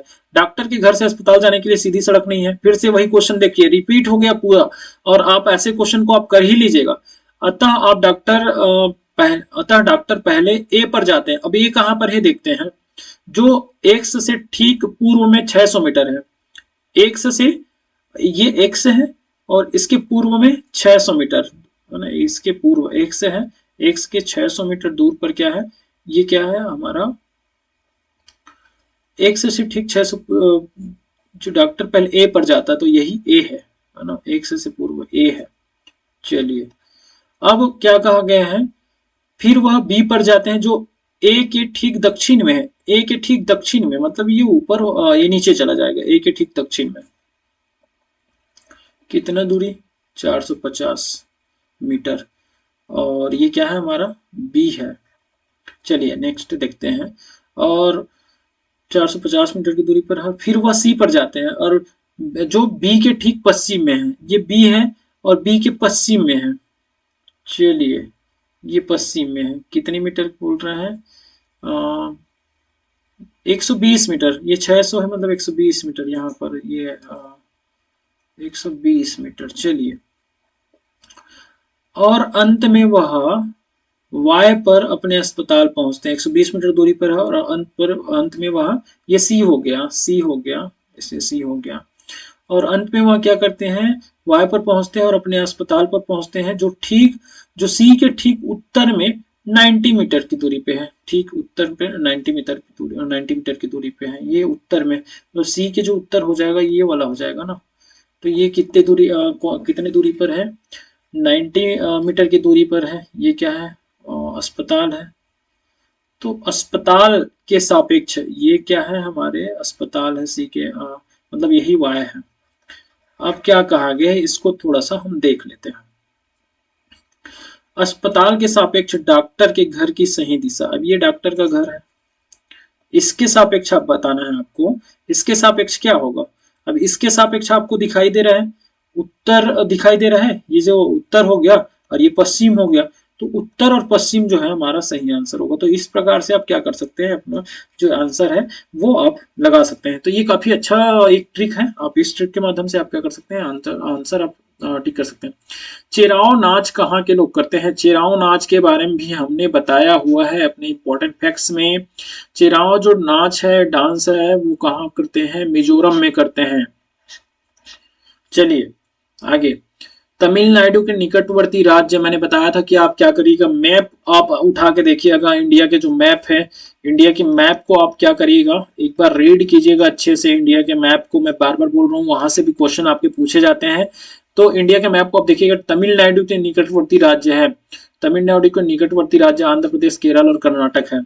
चलिए, एनसीएफ 2005 के अनुसार, मैं एनसीएफ 2005 का एक अलग से वीडियो दूंगा, आपको जब जल्द ही ये वीडियो आपको मिल जाएंगे एनसीएफ 2005 के बारे में, या एनसीएफ 2000 के बारे में, एनसीएफ 19 क्या 4 एनसीएफ है ना, उन सारे एनसीएफ जो है, जितने एनसीएफ आए हैं, मैं 4 एनसीएफ के बारे में एक वीडियो अलग से देने वाला हूँ। चलिए, यहाँ पर क्या कहा गया है कि एनसीएफ 2005 के अनुसार निम्नलिखित में से क्या प्राथमिक स्तर पर पर्यावरण अध्ययन शिक्षण का उद्देश्य नहीं होना चाहिए? क्या नहीं होना चाहिए, इस पर हम बात करें। विशेषता प्राकृतिक पर्यावरण के प्रति बच्चे की जिज्ञासा एवं सृजनात्मकता को बढ़ावा देना सही है। अवलोकन, वर्गीकरण और निष्कर्ष निकालने आदि प्रक्रियाओं के माध्यम से बुनियादी संज्ञानात्मक गत्यात्मक कौशल प्राप्त करने, खोजबीन से जुड़ी हाथों से करने के कार्यों में बच्चों को संलग्न करना, ये भी सही लग रहा है मुझे। और ये जो प्राकृतिक, सांस्कृतिक व सामाजिक पर्यावरण के बीच संबंधों को पहचानने, ये भी सही लग रहा है। और ये जो चौथा जो नंबर का हमारा जो आंसर यहाँ पर लग रहा है, जो दिया हुआ है, ये चौथा नंबर का ये जो आंसर है वो सही नहीं लग रहा है। तो यही आंसर हमारा क्या है, नहीं होना चाहिए पूछा, तो यही आंसर हमारा सही है। पर्यावरण अध्ययन कक्षाओं 3 से 5 के लिए एक विषय क्षेत्र है जो संकलित करता है। मैं आपको बता दूं कि फर्स्ट और जो सेकंड है ना, फर्स्ट और सेकंड जो क्लास है, वहां पर पर्यावरण जो अध्ययन है वो गणित का समावेश होता है, गणित और विज्ञान का। गणित, ये क्वेश्चन आया है, मैं आपको बताऊंगा, कहीं पे मिलेगा तो आपको बताऊंगा, जहां जिसकी मैं बात कर रहा हूँ। और 3 से 5 के लिए, तो 3 से 5 के लिए क्या कहा गया उसको देखते हैं। विज्ञान की अवधारणा और मुद्दे को पर्यावरण शिक्षा सामाजिक अध्ययन, और विज्ञान की अवधारणा और मुद्दे को विज्ञान सामाजिक विज्ञान की अवधारणा और मुद्दों को पर्यावरण शिक्षा विज्ञान की अवधारणा और मुद्दों को क्या कहा गया है, संकलित करता है। कौन कौन से मुद्दों को संकलित करता है? ये 72 का जो पर्यावरण शिक्षा सामाजिक अध्ययन और विज्ञान की अवधारणाओं के और मुद्दों को, तो यही जो हमारा आंसर है वो सही आंसर है 72। निम्नलिखित में से क्या पर्यावरण अध्ययन के संदर्भ में सही है? कि क्या सही है? पर्यावरण अध्ययन एक विषय है जो 1 से 5 तक की कक्षाओं में पढ़ाया जाता है।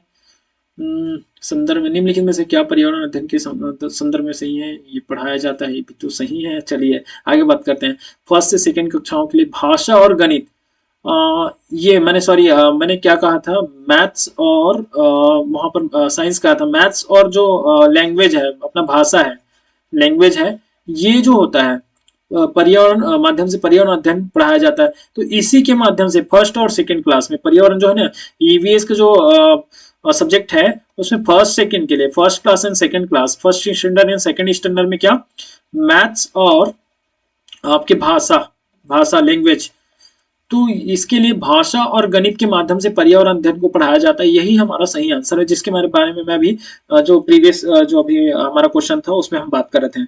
चलिए नेक्स्ट, आगे हम देखेंगे नहीं, क्योंकि यही हमारा जो सही आंसर लग रहा है, क्योंकि बाकी तो सेकंड, थर्ड और फोर्थ कक्षाओं के लिए पर्यावरण जुड़े भाषा, ये भी सही नहीं लग रहा है। फर्स्ट एंड सेकंड तक की कक्षाओं के लिए पर्यावरण अध्ययन जुड़े मुद्दे, विज्ञान और सामाजिक विज्ञान, ये भी नहीं है। चलिए, तो सेकंड आंसर, बच्चों को पर्यावरण अध्ययन को सीखने के लिए खोजने के द्वारा पर्याप्त समय दिया जाता है या इंगित करता है। क्या इंगित करता है? ये पर्यावरण अध्ययन याद करके सीखा जाता है, याद करके गलत आंसर है, ये गलत आंसर है, काट दीजिए। पर्यावरण अध्ययन सूचनाओं के द्वारा सीखा जाता है, सूचनाओं के द्वारा नहीं, क्षेत्र भ्रमण करते हैं और कुछ करते हैं, जहां पर एक्टिविटी वाली बात होती है। पर्यावरण अध्ययन बाल केंद्रित, बिल्कुल ये जो आंसर है हमारा सही आंसर, सटीक आंसर। चलिए नेक्स्ट, निम्नलिखित में से कौन सा पर्यावरण अध्ययन पाठ्यक्रम के सुझावित प्रकरणों का उपकरण है? यहाँ पर सुझावित क्या कहा गया, यहाँ पे निम्नलिखित से पर्यावरण अध्ययन पाठ्यक्रम के सुझावित प्रकरणों का उप प्रकरण है, जिसके बारे में हमने अभी जो प्रीवियस जो क्वेश्चन थे हमने कुछ देर पहले हमने बताए थे कि जो कितने 6 आपको विषय बताए गए हैं और 6 विषयों में जब हम उप उपकरण के बारे में भी बात किए थे। परिवार और जो मित्र जो है ना, ये हमारा क्या है, ये सब्जेक्ट है हमारा, एक ये उपकरण नहीं, उप प्रकरण नहीं है, है ना। ये हमारा क्या नहीं है, उप प्रकरण नहीं है, या सब थीम कहा गया है, ये सब थीम नहीं है। भोजन भी है, ये भी हमारा थीम ही है, सब थीम नहीं है। और जानवर, जानवर जो है हमारा क्या है, ये सब थीम है। और किसके अंतर्गत है, ये परिवार और मित्र के अंतर्गत हमने देखे थे इसको। और हम चीजें कैसे बनाते हैं, ये भी हमारा क्या है, ये भी थीम है, ये भी क्या है हमारा थीम है, ये भी हमारा थीम है। और ये भी हमारा थीम है। चलिए, और ये क्या है हमारा, जो सब थीम कहा गया है यहाँ पर, सब थीम जो है यही सब थीम है हमारा।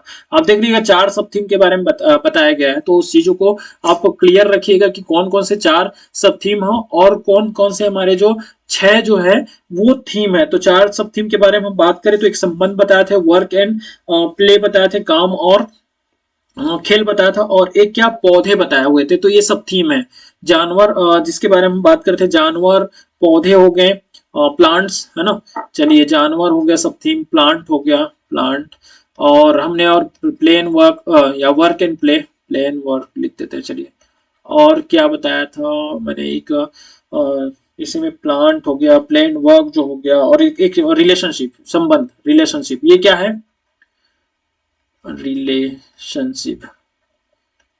चलिए, रिलेशनशिप, ये संबंध हो गया, प्लांट हो गया, पौधे, ये क्या है, सब थीम है।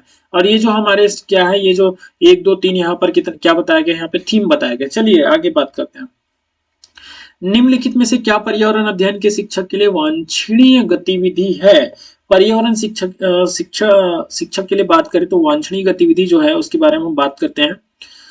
विभिन्न कक्षाओं के बहुसांस्कृतिक क्षेत्रों को संबोधित करना, पर्यावरण अध्ययन की अवधारणाओं से संबंधित महत्वपूर्ण सूचनाओं को बच्चों को देने के लिए प्रेषित करना, पर्यावरण अध्ययन के 6 प्रकरणों को रेखीय आयोजन और केवल पाठ्य पुस्तकों पर आश्रित रहना। जो 76 का जो हमारा जो आंसर है वो क्या हो सकता है, थोड़ा सा एक बार और, जहां पर आंसर आपको नहीं समझ में आ रहा है, एक बार आप क्या करिएगा, फिर से एक बार रीड कीजिएगा और आप थोड़ा सा समझने की कोशिश करिएगा कि यहाँ पर आंसर हमारा क्या हो सकता है। तो आंसर हमारा क्या हो सकता है, यहाँ पर दिया है विभिन्न कक्षाओं के बहुसांस्कृतिक क्षेत्रों को संबोधित करना। तो यही हमारा क्या है, क्योंकि बहुसांस्कृत, हम मल्टीकल्चरल के बारे में क्या कर रहे हैं, मल्टीकल्चरल डायमेंशन के बारे में हम क्या कर रहे हैं, बच्चों को बता रहे हैं, संबोधित कर रहे हैं, है ना, क्लासरूम में।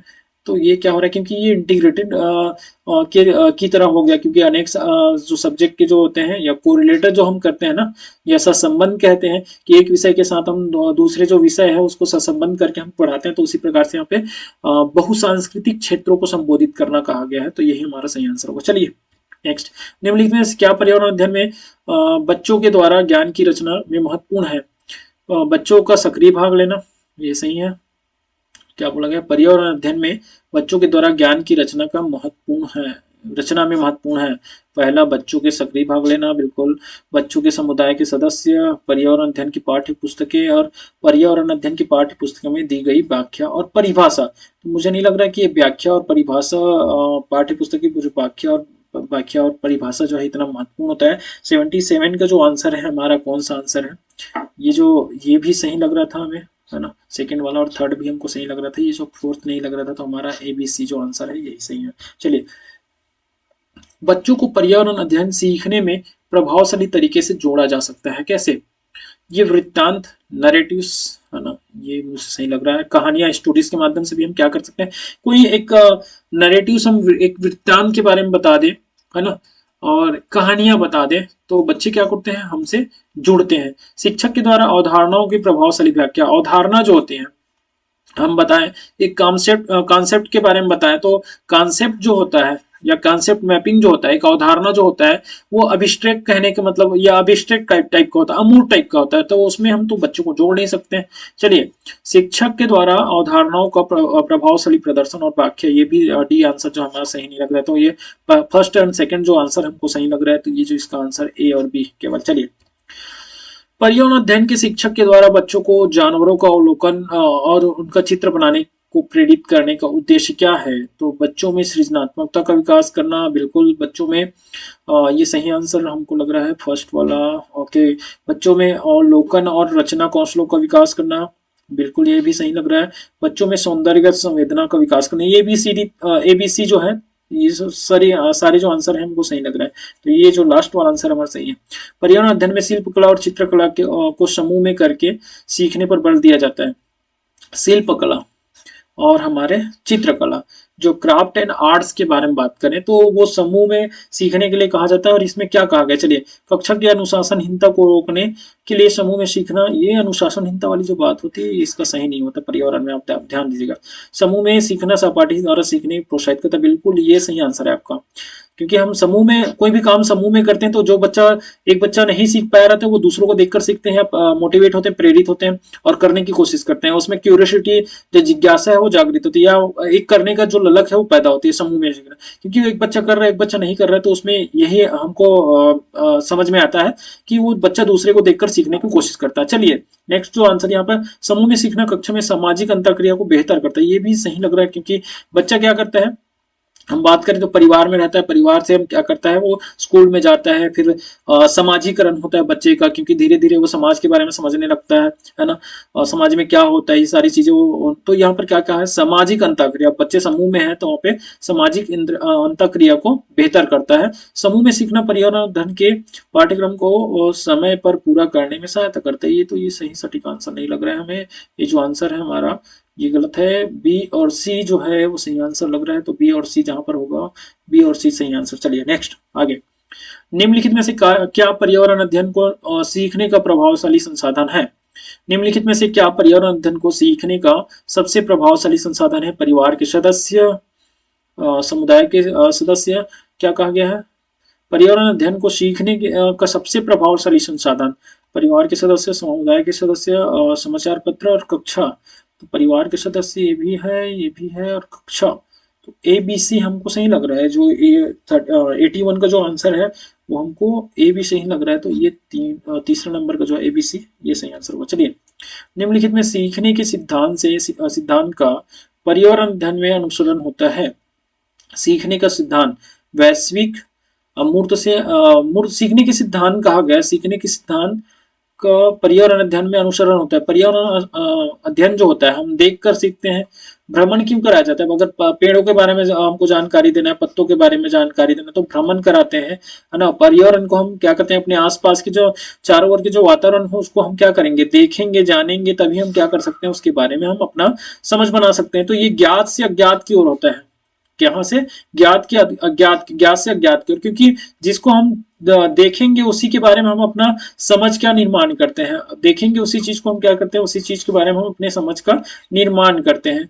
तो ये क्या हो गया, ज्ञात से अज्ञात की ओर। चलिए नेक्स्ट, निम्नलिखित में से कौन सा पर्यावरण अध्ययन में सीखने का रचनात्मक आकलन का साधन नहीं है? निम्नलिखित में से कौन सा पर्यावरण अध्ययन में सीखने का रचनात्मक आकलन का साधन नहीं है? रचनात्मक आकलन का साधन नहीं है तो रचनात्मक आकलन में पोर्टफोलियो हो गया, क्रम निर्धारण मापनी और वर्णन अभिलेख ये भी है, और वार्षिक उपलब्धि परीक्षण। तो अचीवमेंट जो होता है, एनुअल अचीवमेंट टेस्ट जो होता है, यही नहीं होता है। तो यही हमारा क्या होगा, सही आंसर होगा। नेक्स्ट क्वेश्चन की बात करते हैं।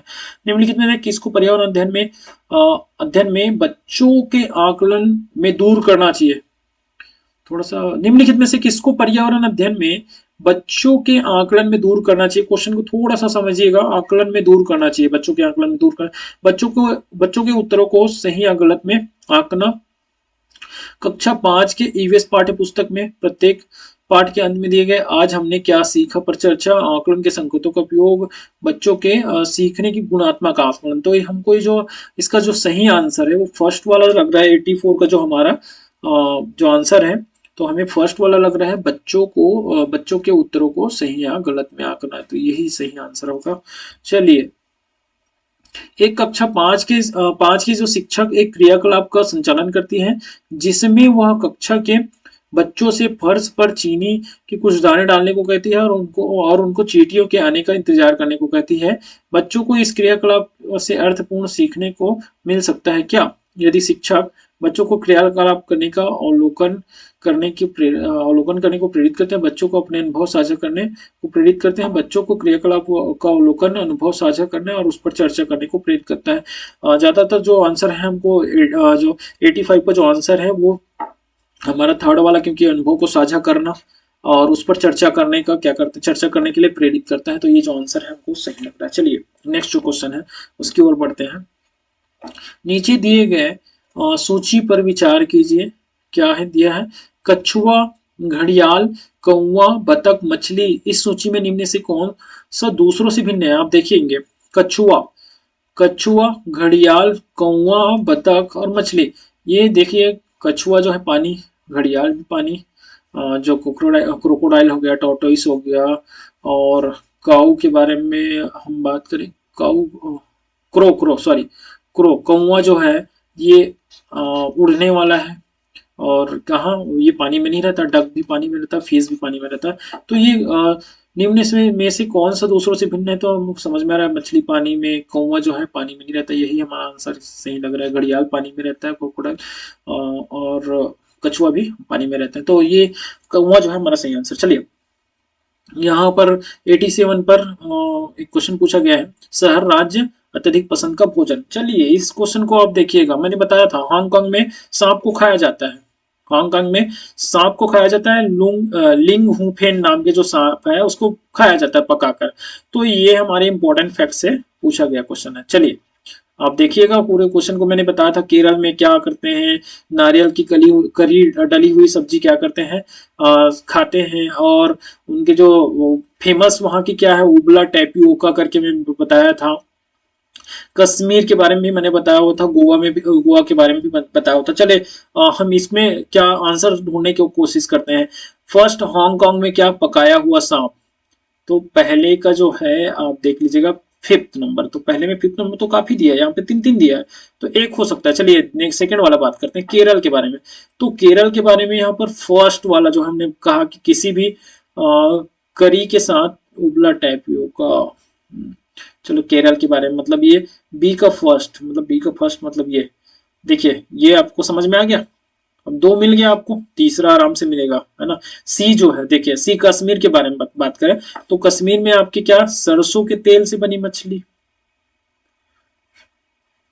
और आपका डी जो है गोवा, तो गोवा में ये जो नारियल के तेल की बनी मछली जो है ना, वो खाया जाते हैं। तो ये हो गया हमारा जो सही आंसर, वो बी है। ये बी आंसर जो हमारा सही है यार, ये इसको हमने इंपॉर्टेंट फैक्ट्स में बताया है, देखिएगा आप एक अच्छे से। नीचे दिए गए पक्षियों में कौन सी प्रजाति झटके से अपने गर्दन को पीछे करती है? तो इसमें से उल्लू को बात करें तो उल्लू नहीं करता है, कौवा भी नहीं करता, बसंत, ये मैना जो है अपने गर्दन को पीछे से एक झटके से क्या करते हैं, अपने गर्दन को पीछे आगे पीछे करती है। चलिए घरों के नीचे दिए गए विवरणों पर विचार कीजिए। मैंने इसको भी बताया था, राजस्थान में जो मिट्टी के घर बनाते हैं, ऊपर में क्या करते हैं, कटीली झाड़ियां तो रहते हैं, ये भी सही है। हमारा विचार करने पर हमको ये सही लग रहा है। मनाली हिमाचल में बांसों के घर खंभों पर बनाए जाते हैं, ये सही नहीं लग रहा है हमें। लेह में पत्थर के 2 मंजिले घर बनाए जाते हैं और नीचे मंजिल पर जरूरत का सामान रखते हैं और ऊपर में जानवरों को रखते हैं, जरूरत का सामान और जानवरों को रखते हैं, सॉरी इसको ध्यान से पढ़िएगा। लेह में पत्थर के 2 मंजिल के घर बनाए जाते हैं, लेह लद्दाख वाला वहां पर, और पत्थर के घर कश्मीर में भी आपको देखने को मिलेंगे, और लेह लद्दाख में भी आपको पत्थर के घर आपको देखने को मिलेंगे। यहाँ पर 2 मंजिले घर बनाए जाते हैं। 2 मंजिल घर, पहले मंजिल में क्या करते हैं, नीचे की जो मंजिल है वहां पर जरूरत के सामानों को रखा जाता है और सामान और जानवरों को रखते हैं, है ना। और क्या करते हैं, एक जो बचता है, 2 मंजिल में घर बनते हैं, नीचे के जो मंजिल है वहां पे जरूरत का सामान और जानवरों को रखते हैं, और ऊपर जो है, जो ऊपर का जो घर रहता है, कुछ सुखाने के लिए भी यूज कर लेते हैं उसको। चलिए तो ये जो हमारा आंसर हुआ, कौन कौन सा आंसर हुआ, ए और सी। तो ए और सी जो आंसर है हमारा सही है, ये थर्ड वाला जो आंसर है वो हमारा सही आंसर। चलिए नेक्स्ट, हाथियों के विषय में, इसको भी मैंने बताया हुआ है, तो ज्यादा कुछ बताने की जरूरत नहीं है। एक हाथी बहुत कम आराम करते हैं एक दिन, ये बिल्कुल सही आंसर है। एक बड़ा हाथी एक दिन में 200 केजी से अधिक पत्तियां झाड़ियां खा लेते हैं, खा लेता है। इन्हें पानी कीचड़ से खेलना बहुत भाता है। इससे इनके शरीर ठंडक मिलती है इनके शरीर को। और किसी हाथियों के झुंड में सबसे बुजुर्ग हाथी सभी पैसे लेते हैं, ये सही है, ये भी सही है। और ये जो एक हाथी जो एक दिन में, एक बड़ा हाथी 100 kg कहा गया है, 200 kg नहीं कहा गया है, 100 kg कहा गया है। तो ये जो आंसर है ये वाला वो सही नहीं है। तो ए, सी और डी जो आंसर हमारा सही है, ए सी डी देखिए, चलिए ए सी डी देखिएगा, सी डी है ये जो, ठीक है, ये सी डी है, मतलब ए सी डी। चलिए चलिए नेक्स्ट जो है हमारा, यहाँ पर हम नेक्स्ट बढ़ गए हैं आगे। फिर से 61 आया, मतलब हम 2019 हमारा जो जुलाई का जो क्वेश्चन है वहां पर हम आगे बढ़ गए हैं। ये जुलाई का क्वेश्चन है और हम अभी देख रहे थे वो दिसंबर का जो क्वेश्चन पेपर था। तो आगे चलिए बात करते हैं। निम्नलिखित में से क्या पेट्रोलियम प्राप्त नहीं होता है? निम्नलिखित में से क्या पेट्रोलियम से प्राप्त नहीं होता है? डीजल, मोम, ग्रीस, कोयला। बताया था मैंने इसके बारे में भी, पेट्रोलियम पदार्थ से क्या क्या बनते हैं, ये भी बनते हैं, मोम ग्रीस भी बनते हैं, कोयला जो है यही प्राप्त नहीं होते। तो यही सही आंसर है। नेक्स्ट आंसर, निम्नलिखित में से त्योहारों के उस समूह को चुनिए जिन्हें पूर्णिमा को मनाया जाता है। पूर्णिमा को क्या मनाया? दिवाली नहीं, अमावस्या को मनाया, गुरु नानक जन्म दिवस ही मनाया जाता है, रक्षाबंधन ये भी नहीं मनाते हैं, होली, होली होली होली होली, महाशिवरात्रि, बुद्ध जयंती नहीं मनाते हैं, पूर्णिमा को नहीं। चलिए ये भी मुझे सही नहीं लग रहा है, कहीं पे मुझे डाउट है यहाँ पर। होली, रक्षाबंधन, गुरु नानक जन्म दिवस के बारे में यहाँ पर बताया। होली, रक्षाबंधन और जो होता है पूर्णिमा, रक्षाबंधन मनाया जाता है हमारे पूर्णिमा पर क्या करते हैं, रक्षाबंधन मनाया जाता है, होली भी मनाया जाता है, गुरु नानक जन्म दिवस, ये तीनों मुझे सही लग रहा है। तो ये जो सी जो हमारा आंसर है 62 का, तो यही आंसर हमारा क्या है, सही आंसर है। चलिए निम्नलिखित राज्यों के समूहों में से एक समूह के समुद्र तट अरब सागर पर है। समुद्र तट अरब सागर, अब इधर आप आके हम बात करते हैं। तो जैसे इधर क्या है, बंगाल की खाड़ी हो गया, अरब सागर, हम नीचे की तरफ बात करें तो आपको मैप एक बार अच्छे से आप रीड कीजिएगा, तो इसको आपको इससे आपको समझ में आएगा 63 का जो आंसर है वो क्या है। तो ये नीचे तरफ कहते हैं गुजरात, केरल, कर्नाटक, तो इस साइड वाली जो बात है ना, जो हमारा मैप है उसके, तो हमारा जो फर्स्ट जो आंसर है कर्नाटक, केरल और जो गुजरात है वो हमारा क्या होगा, यहाँ पर सही आंसर होगा। चलिए हमारे देश के मानचित्र में झारखंड कहाँ स्थित है? हमारे देश के मानचित्र में, मैंने कहा मानचित्र से रिलेटेड आपको क्वेश्चन पूछे जाते हैं। मानचित्र आप अच्छे से रीड कीजिएगा, मैप आप क्या करिएगा, अच्छे से रीड कीजिएगा, मैप से रिलेटेड आपको क्वेश्चन यहाँ पर पूछा ही गया है। ये हम क्या कर रहे हैं, देखिए आपको मैं आपको बता दूं, 2021 के 2021 में भी आपको पेपर में आपको देखने को मिला, 2019 में भी आपको देखने को मिला दिसंबर में, और हम 2019 जुलाई की बात कर रहे हैं। तो सारे जो ईयर है वहां पर आपको क्या मिल रहे हैं, इस प्रकार के क्वेश्चन आपको मिल रहे हैं। तो आप क्या करेंगे, इस प्रकार के जो तैयारी है वो करेंगे तभी आपको समझ में आएगा। तो ये है उत्तर प्रदेश के पश्चिम में, झारखंड जो है उत्तर प्रदेश के पश्चिम में नहीं है, क्योंकि झारखंड जो है उत्तर प्रदेश के पश्चिम में, मतलब ये उत्तर प्रदेश अगर सपोज इसको माना जाए तो इस तरफ नहीं है ना। और पश्चिम बंगाल के पूर्व में, तो पश्चिम बंगाल के पूर्व की बात करें तो पश्चिम बंगाल के पूर्व में भी नहीं है, इस तरफ तो नहीं है। उड़ीसा के उत्तर में, बिल्कुल ये उड़ीसा के जो जस्ट उड़ीसा के उत्तर, ये उड़ीसा है, उड़ीसा के उत्तर में ही झारखंड, तो ये सही आंसर है हमारा उड़ीसा के, क्योंकि दक्षिण छत्तीसगढ़ के दक्षिण पूर्व में तो नहीं है। छत्तीसगढ़ अगर इसको मानते हैं और दक्षिण पूर्व मतलब इस साइड, तो छत्तीसगढ़ के नीचे कहाँ है ये दक्षिण पूर्व, अगर इस साइड भी नहीं है तो ये जो है उड़ीसा के उत्तर में है। चलिए नेक्स्ट देखिए, फिर से ये आ गया, आप एक्स पर स्थित है, आप एक्स पर स्थित है और आपका विद्यालय वाई पर स्थित है। आपके घर से आपके विद्यालय में भी जो इसका आंसर हमने दे दिया था उत्तर पश्चिम दिया था, मे भी, तो यहाँ पर भी आप हम देख लेते हैं कि क्या आएगा। इसका जो है सेम टाइप का क्वेश्चन है, इसमें कोई अंतर नहीं है। चलिए एक्स पर, चलिए एक्स बना लेते हैं। यहाँ पर एक्स क्या है, एक्स पर आपका घर स्थित है, एक्स जो है घर स्थित है, और वाई आपका जो विद्यालय वाई पर है। आपके विद्यालय वाई कहाँ पे है अभी पता नहीं है। आपके घर से आपके विद्यालय तक जाने के लिए कोई सीधी सड़क नहीं है, अतः आप पहले ए पर जाते हैं, जो एक्स से ठीक उत्तर में, एक्स से ठीक उत्तर में 30 मीटर दूरी, ए से ठीक उत्तर में ये अतः आप पहले ए पर जाते हैं जो एक्स से ठीक उत्तर में 30 मीटर, मतलब कि इधर उत्तर में हम 30 मीटर आगे जाते हैं, 30 मीटर, ये ए हो गया, ए पॉइंट। चलिए आगे वो बोल रहे हैं इसी में कि फिर आप बी पर जाते हैं जो ए के ठीक पश्चिम में, ये ए है और ए के ठीक पश्चिम में कितनी दूरी पर, 40 मीटर दूरी पर। तो ये के ठीक पश्चिम में आप 40 मीटर की दूरी पर जाते हैं। ये 30 मीटर हो गया, ये 40 मीटर, ये बी हो गया। अब वो नीचे आगे हो सकता है, देखते हैं क्या होता है। और फिर आप सी पर जाते हैं जो बी के ठीक उत्तर में, इधर आगे जा रहे हैं हम। फिर बी के ठीक उत्तर में 30 मीटर दूरी पर है। ये बी के ठीक उत्तर में, बी के ठीक उत्तर में मतलब आपके 30 मीटर और जाएंगे, हम ऊपर जाएंगे, मतलब ऐसा है। चलिए 30 मीटर और ऊपर चले गया, तो 30 मीटर ऊपर गए तो ये क्या हो गया, हमारा सी पॉइंट हो गया। ध्यान से देखिएगा आप। अब सी पॉइंट हुआ। अब क्या कहा गया है, सी पर जाते हैं जो बी के ठीक उत्तर में 30 मीटर दूरी पर है, और अंत में आप वाई पर अपने विद्यालय पर पहुंचते हैं जो सी के ठीक 40 मीटर, सी के ठीक पश्चिम में 40 मीटर दूरी पर। तो ये सी है, और सी के पश्चिम में आप इधर फिर जाते हैं, पश्चिम कहने का मतलब इधर जाते हैं, और 40 मीटर दूरी पर है। चलिए 40 मीटर दूरी पर, और यही क्या है आपका, वाई है। ये क्या है, विद्यालय है, और ये आपका घर है। तो हम दिशा के बारे में बात करें। चलिए ये ऐसे हम इसको सॉरी, ये जो सही लाइन नहीं आया, मैं क्या करता हूँ, इसको ऐसे सही लाइन दे देता हूँ। अब आपको समझ में आ रहा होगा, ये उत्तर हो गया। ये उत्तर होने के बाद ये अपना पूर्व हो गया, नीचे वाला क्या हो गया, दक्षिण हो गया, ये पश्चिम हो गया। चलिए आपको अब समझ में आ गया होगा, ये समझ में आ गया होगा। अब क्या कहा गया है कि विद्यालय के सापेक्ष आपके घर की सही दिशा, ये विद्यालय है।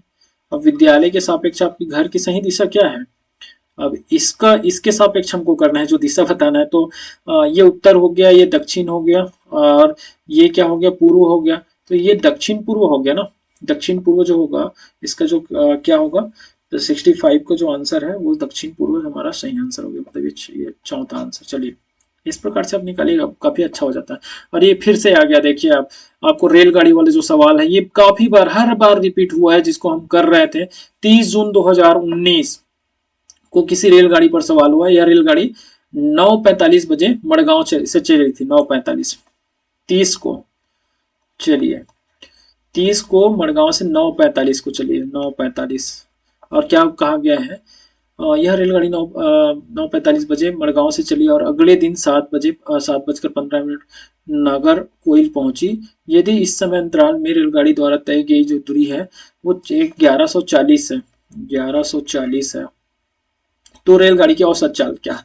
तो औसत चाल हमको निकालना है। चलिए औसत चाल निकालना, चाल मतलब बराबर दूरी बटा समय कर दीजिएगा। दूरी क्या दिया है हमको, दूरी बटा समय, तो समय ही हमको क्या करना है, यहाँ पर ज्ञात करना है, और समय ज्ञात करके हम 1140 से 1140 को हमको भाग देना। चलिए अब यहाँ पर हमको 9:45 मिला है, तो ये 30 को है ना, 30 जून लिखा है, तो 9:45 हम 12 बजा लेते हैं, मतलब नेक्स्ट जो डे है, नेक्स्ट डे के लिए बात कर रहे हैं। तो यहाँ पर कितने घंटे, 7 घंटे, तो यहाँ पर ले ले 7:15। तो 7:15 को इसको ले लेते हैं, क्योंकि नेक्स्ट डे की बात कर रहे हैं। और यहाँ पर 12 बजने में कितने घंटे कम है, यहाँ पर 9×3=12, तो 2 घंटे 15 मिनट। तो 2 घंटे और ये 15 मिनट, 2 घंटे 15 मिनट हो गया, और आपकी ये 7:45 हो गया, है ना। तो 15 और 15 30, मतलब आधा घंटा हो गया, और 7×2=9, तो 9 घंटा और 30 मिनट। तो 9 घंटे और 30 मिनट जो हुआ, तो आप इसको क्या कर लें, 9 घंटे और 30 मिनट से हम क्या करेंगे, 9.30। तो 9.30 से हमको क्या करना है, इसको भाग देना है। तो इसको 10 कर लीजिएगा, अगर 10 करके भी आप देखते हैं तो समझ में आ जाएगा कि क्या होगा। तो इसको 10 करिएगा, और 10 से आपका ईजी हो जाएगा आपको, इसलिए बोल रहा हूँ। ये 10 घंटा कर लीजिए, काट दीजिएगा, तो क्या हो जाएगा, इसको करेंगे तो 114, और 9 घंटा 9, ये कहीं पे हमने गलत किया है क्या, 7 रखिएगा। मैं 9:30 से अगर हम बात करते हैं तो ये 114 तो नहीं होना चाहिए। मैं आपको बताता हूँ, यहाँ पे कुछ मिस्टेक हमने हो सकता है किया होगा। ये 11:40 हो गया, और यहाँ पे मैं 9.5 करूँगा, 120, कुछ ना कुछ तो हो रहा है यहाँ पे। 30 जून, चलिए थोड़ा सा एक बार और चेक करते हैं यहाँ पे क्या गलती हुआ है हमसे। 30 जून को किसी रेलगाड़ी में सवार यह रेलगाड़ी 9:45 बजे मड़गांव से चली और अगले दिन 7:15 बजे नगर कोइल पहुंची। और यदि इस समय अंतराल में रेलगाड़ी द्वारा तय की गई जो दूरी है वो, अब बताइएगा, ये जो है 9:45 बजे, अब ध्यान रखिएगा हमें यहीं पे गलत किया है ना। हमने यहीं पे गलत किया है कि क्या मैंने 9:45 में 12 बजा दिया और 12 बजाने के बाद देखिए 9:45 में 12 बजाने पर क्या होता है, 2.5 घंटा होता है। चलिए ये 2.5 घंटा सॉरी 2 घंटा 15 मिनट। और अगले दिन की बात करें ना, अगले दिन तो वो 12 घंटा और चलेगा। तो ये 12 बजा लिए हमने, क्या 12 मतलब बजाने का मतलब ऐसा है कि हमने 12 बजा दिया और वो इजिली हो जाता है। ये 2:45 हो गया हमारा, उसके बाद 12 घंटा और होगा और 12 घंटे के बाद ये 7:15 हम ऐड करेंगे, है ना। तो ये 7:15 ऐड करिएगा। चलिए अब करिएगा तो इसमें क्या हो जाएगा, हमने क्या किया था, 7:15 और 2:15 को जोड़े थे तो कितना 9:30 हो गया था। और आप क्या करेंगे, 12 को और जोड़ दीजिएगा, तो 9:30 और 12 को आप क्या करेंगे, जोड़ेंगे तो कितना हो जाएगा, 9:30 है ना। 9:30 प्लस आप क्या कर रहे हैं, 12 को हम ऐड करेंगे। और अब यहाँ पर आपको क्या मिल जा रहा है, ये 21 मतलब ये 21:30 है ना, 21:30। अब इसको हम क्या करेंगे, अब 11:40 से ये 21:30 से हम 11:40 को भाग देंगे ना, ये 11:40। अब भाग दीजिए 21 ये 30 को, अब भाग देंगे तो समझ में आ जाएगा आपको कि क्या आएगा यहाँ पर। तो भाग देने पर हम देखें तो लगभग हमारा जो 21:30 से हम भाग देंगे 11:40, तो मैं डायरेक्ट आपको बता रहा हूँ यहाँ पर आंसर क्या होगा। ये 11:40 और भागित हम करते हैं क्या, 21.5 करते हैं, तो ये 53 जो है ना, 53.02 ऐसा कुछ आ रहा है। तो जो हमारा आंसर है वो क्या होगा, ये 53 किलोमीटर। ठीक, नेक्स्ट। हमारे देश के एक जंगल में उस जंगल के लोगों आदिवासी को खेती करने के लिए जमीन ग्राम सभा में आवंटित की जाती है और जिसे टीन कहते हैं, आवंटित की जाती है। टीन क्या है, वह जिसकी बीमाएं, ये गलत आंसर है, वह भूमि जिस पर कोई किसान एक टीन बीज बोता है, यही सही आंसर है। चलिए नेक्स्ट। नीचे दिए गए शहरों में से किस एक में रेत के पहाड़, जिन्हें रेत के टीले कहा जाता है, पाए जाते हैं। काबुल में नहीं होते हैं, आबू धाबी में आप देखे होंगे, वो सफेद सफेद पगड़ी सफेद रंग के कपड़े पहने रहते हैं और पगड़ी लगाए होते हैं, आबू धाबी में ही। जो ऐसे रेत के टीले आपने मूवी वगैरह में देखे होंगे, तो आबू धाबी इसका सही आंसर है। हम पुराने कुओं को देखते हैं जो अब सूख गए हैं। हमारे बड़े यह कहते हैं कि अब लगभग 20 से 30 साल पहले इन कुओं में काफी पानी था, परंतु अब ये पूरी तरह सूख गए। निम्नलिखित में कुओं के सूखने से संभावित सही कारणों को चुनिए। जिन झीलों तालाबों में वर्षा का पानी इकट्ठा होता था अब वहां नहीं है, ये सही आंसर हो सकता है। पेड़ों, कुओं और आसपास के क्षेत्रों की जमीन अब कोल तार सीमेंट से ढक गई है, ये थोड़ा नहीं लग रहा मुझे। कुओं का कोई उपयोग नहीं करता क्योंकि हर घर में टोटियां लगी है, ये आंसर सही नहीं लग रहे हैं। ये आंसर सही नहीं लग रही, ये आंसर सही है ना, ये आंसर नहीं लग रहा है। भूमिगत पानी को खींचने के लिए कई विद्युत मोटर पंप लगाए गए हैं, तो हमें जो हमारा आंसर है ये भी सही लग रहे हैं, जिसके कारण से जो है जो पानी जो है सूख गए हैं, तो इसको संभावित कारण यही हो सकता है। तो कौन कौन सा, ए बी और डी, ए बी डी का कोई आंसर है तो वही सही आंसर है हमारा। ये 4th नंबर का जो 69 का जो आंसर है हमारा, 4th नंबर का जो आंसर है वो सही है। चलिए नेक्स्ट। पर्यावरण अध्ययन में संकल्पना और मुद्दों को विज्ञान कॉन्सेप्ट जो है और मुद्दे जो हमारे इश्यूज है, विज्ञान और सामाजिक विज्ञान के विषय के रूप में नहीं रखा गया, क्यों। सीबीएसई के द्वारा पर्यावरण अध्ययन के पाठ्यक्रम को इसी प्रकार से निर्धारित किया है। इस आयु वर्ग के बच्चे अपने परिवेश को समग्र रूप में देखते हैं। यह शिक्षण अधिगम की एक अच्छी युक्ति है, यह पाठ्यक्रम के भार को कम करने के लिए। ये 70 का जो आंसर है हमारा, ये सेकंड होगा। या इस आयु वर्ग के बच्चे जो है अपने परिवेश को समग्र के रूप में देखते हैं, ये आंसर हमारा सही आंसर। चलिए नेक्स्ट। निम्नलिखित में कक्षा 1st और 2nd के लिए पर्यावरण अध्ययन के संबंध में क्या सच है, इसके बारे में नेक्स्ट जो हमने प्रीवियस जो एक क्वेश्चन देखा था कि 1st और 2nd के लिए मैंने एक बात किया था, सब्जेक्ट क्या, मैथ्स और लैंग्वेज। मैथ्स और लैंग्वेज क्या है, मैथ्स और लैंग्वेज के माध्यम से फर्स्ट और सेकंड क्लास के जो ईवीएस जो है या उससे क्या किया गया है, संकलित किया गया है। मैथ्स और लैंग्वेज, भाषा, भाषा के बारे में हमने बताया थे। और यहाँ पर क्या लिखा है उसी पर बारे में चर्चा करते हैं। पर्यावरण अध्ययन से संबंधित मुद्दों और संबंधों का संपादन भाषा के द्वारा होता है। पर्यावरण अध्ययन से संबंधित मुद्दों और संबंधों का संपादन भाषा और गणित, तो यही हमारा सही आंसर है। और यहाँ पर क्या लिखा है, कक्षा फर्स्ट एंड सेकंड में पर्यावरण अध्ययन को एक नए विषय के रूप में प्रस्तुत किया है, ये भी सही आंसर नहीं है। कक्षा एक विषय के रूप में पर्यावरण अध्ययन समझने के लिए आसान नहीं है, तो हमारा जो सही आंसर है सेकंड वाला। नेक्स्ट, पर्यावरण अध्ययन के पाठ्यक्रम में उप विषयों के स्थान पर थीम को प्रस्तावित किया गया है, क्यों?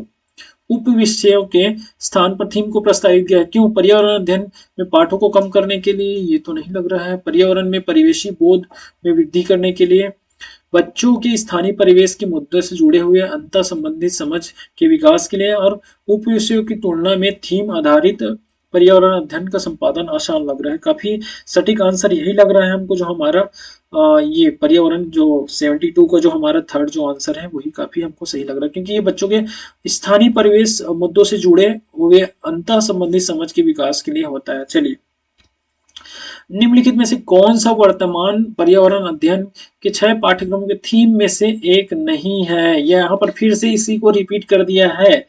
तो क्या बोला गया है, आप देखिएगा इस थीम के बारे में। मैंने जो 6 थीम जो बताए हैं, थीम जो है 6 थीम बताया गया, उस थीमों को मैंने बताया था आप लोग को।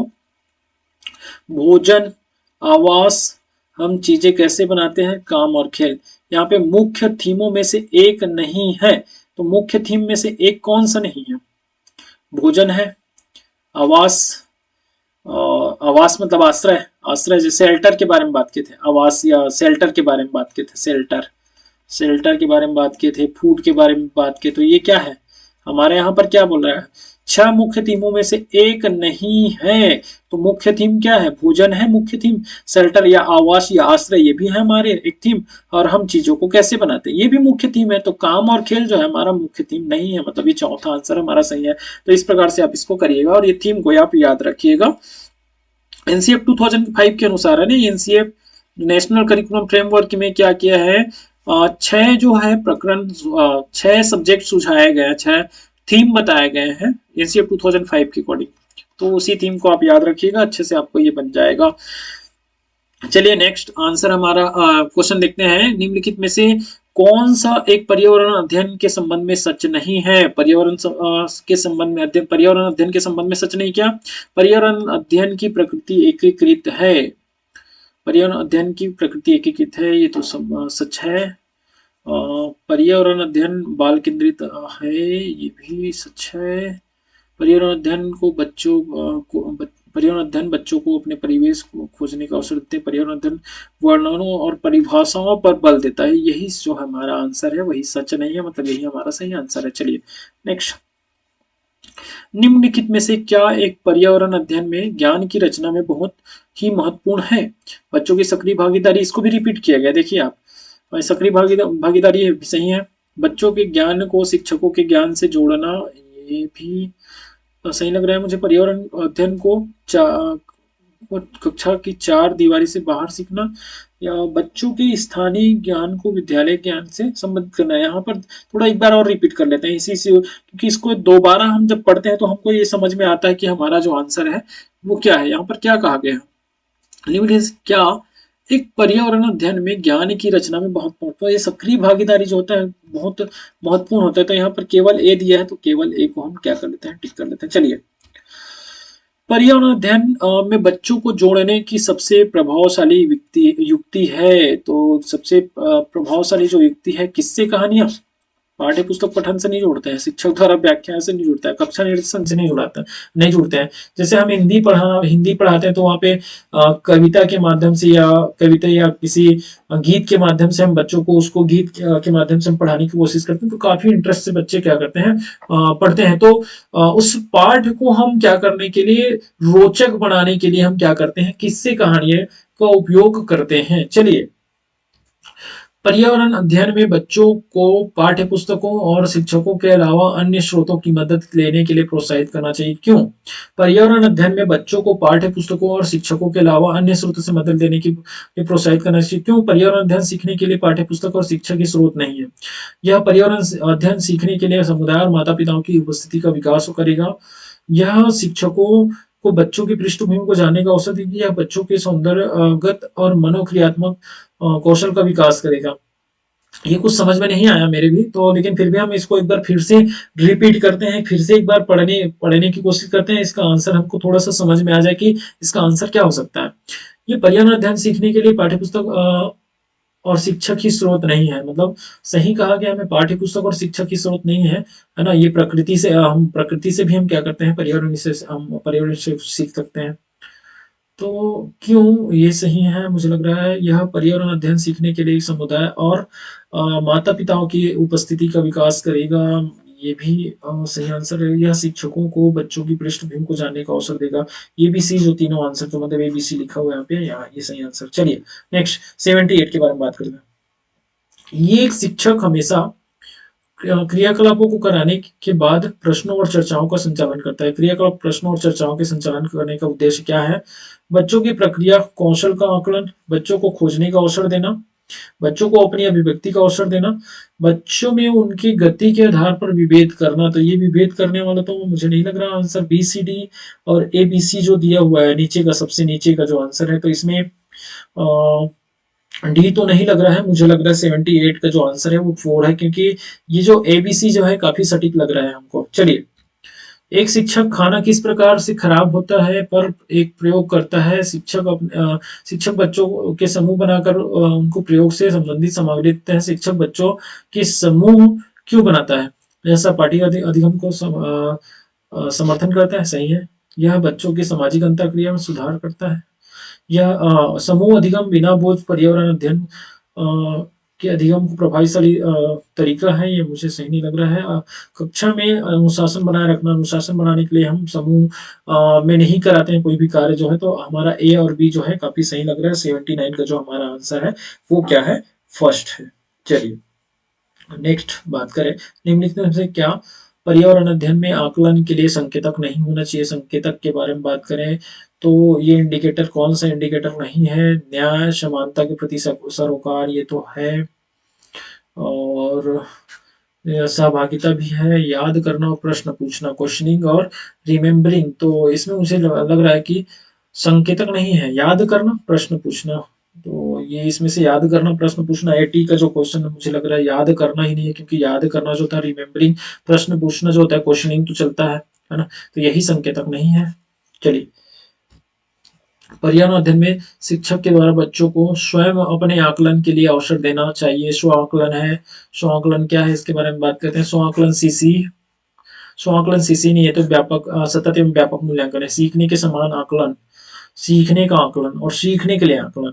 तो ये क्या करता है, हमारा जो स्व आकलन होता है उसको सीखने का आकलन कहते हैं। ये सीखने के समान आकलन नहीं है। 81 का जो मुझे लगता है सीखने का आकलन जो है, दोनों में से थोड़ा सा लग रहा है मुझे।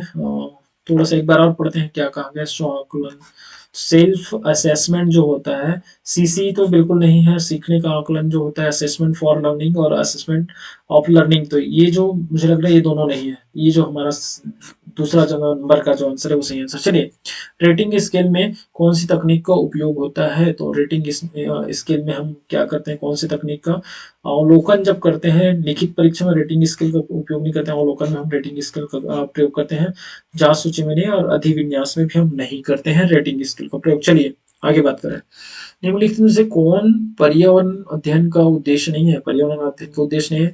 बच्चों में जिज्ञासा, सृजनात्मकता का पोषण करना, ये उद्देश्य है। ये उद्देश्य है हमारे। परिवेशी मुद्दों और जागरूकता, ये भी उद्देश्य है। बच्चों को स्वयं अपने हाथ से कार्य करने और खोजने की, ये भी हमारा उद्देश्य है। बच्चों को पाठ्य पुस्तक की परिभाषा प्रदान करने के प्रोत्साहित करनी, यही हमारा उद्देश्य नहीं है। चलिए आगे, पर्यावरण अध्ययन में चित्र पढ़ना एक महत्वपूर्ण क्रियाकलाप है। निम्नलिखित में से कौन सा या से संकेतकों का बच्चों में आकलन चित्र पढ़ाने के द्वारा हो सकता है? अवलोकन द्वारा, अभिलेखन में, अभिव्यक्ति, विश्लेषण, प्रयोग करना। क्या हो सकता है? मुझे लगता है इसमें अवलोकन अभिलेखन होता है। 84 में अवलोकन और अभिलेखन होता है। अभिव्यक्ति भी होता है और विश्लेषण विश्लेषण भी होता है, प्रयोग करना नहीं होता है। तो हमारा जो आंसर है वो ए बी सी, जो सेकंड नंबर का जो आंसर है हमारा सही आंसर हो। चलिए बात करते हैं नेक्स्ट क्वेश्चन। किसी पर्वतीय क्षेत्र में प्रेक्षण करने पर यह पाया गया कि लोगों ने अपने घर पत्थर, यहाँ पर देखिए घर पत्थर, मिट्टी, लकड़ी, चूने से बनाया है। यह घर 2 मंजिले हैं। नीचे के मंजिल जानवरों को रखते हैं और सामान को रखते हैं, तो जरूरत का सामान भी इकट्ठा करके रखते हैं। चलिए ये भी सही है। वह स्वयं पहली मंजिल पर रहते हैं। सभी घरों की छतें समतल हैं और तथा इन्हें पेड़ों के मोटे तनों से बनाया गया है। ये पर्वतीय क्षेत्र नीचे दिए गए किस प्रदेश का भाग है? तो किस प्रदेश का भाग है आप यहाँ पर बताएंगे? अरुणाचल प्रदेश। ये भाग नहीं है अरुणाचल। मेघालय में भी नहीं, हिमाचल में ही बनाया जाता है। हिमाचल में लकड़ी के घर बनाते जरूर है, लेकिन क्या कहा गया है? 2 मंजिला घर बनाते हैं और घर की जो छतें हैं समतल होती है और इन्हें पेड़ों के मोटे तनों से बनाया गया है। और क्या कहा गया है कि ये 2 मंजिले होते हैं। तो 2 मंजिले घर जो है, 2 मंजिले घर के बारे में बात, लेह लद्दाख जम्मू कश्मीर दिया हुआ है, मतलब लेह लद्दाख के अंतर्गत ये चौथा नंबर का जो आंसर है हमारा सही आंसर। चलिए नेक्स्ट क्वेश्चन की बात करें। झूम खेती के बारे में भी मैंने बताया था। चलिए झूम खेती क्या होता है इसके बारे में मैंने बताया था कि जो वहां के जो जमीन होते हैं, मैं बताया था झूम खेती क्या होता है। तो ये मिजोरम में करते हैं, है ना। ये झूम खेती जो है मिजोरम में करते हैं। और मैं आपको बता दूं, यहाँ के जो लोग हैं वो जमीन जो होते हैं उस जमीन को कुछ एक फसल लेने के बाद उस जमीन को खाली छोड़ देते हैं।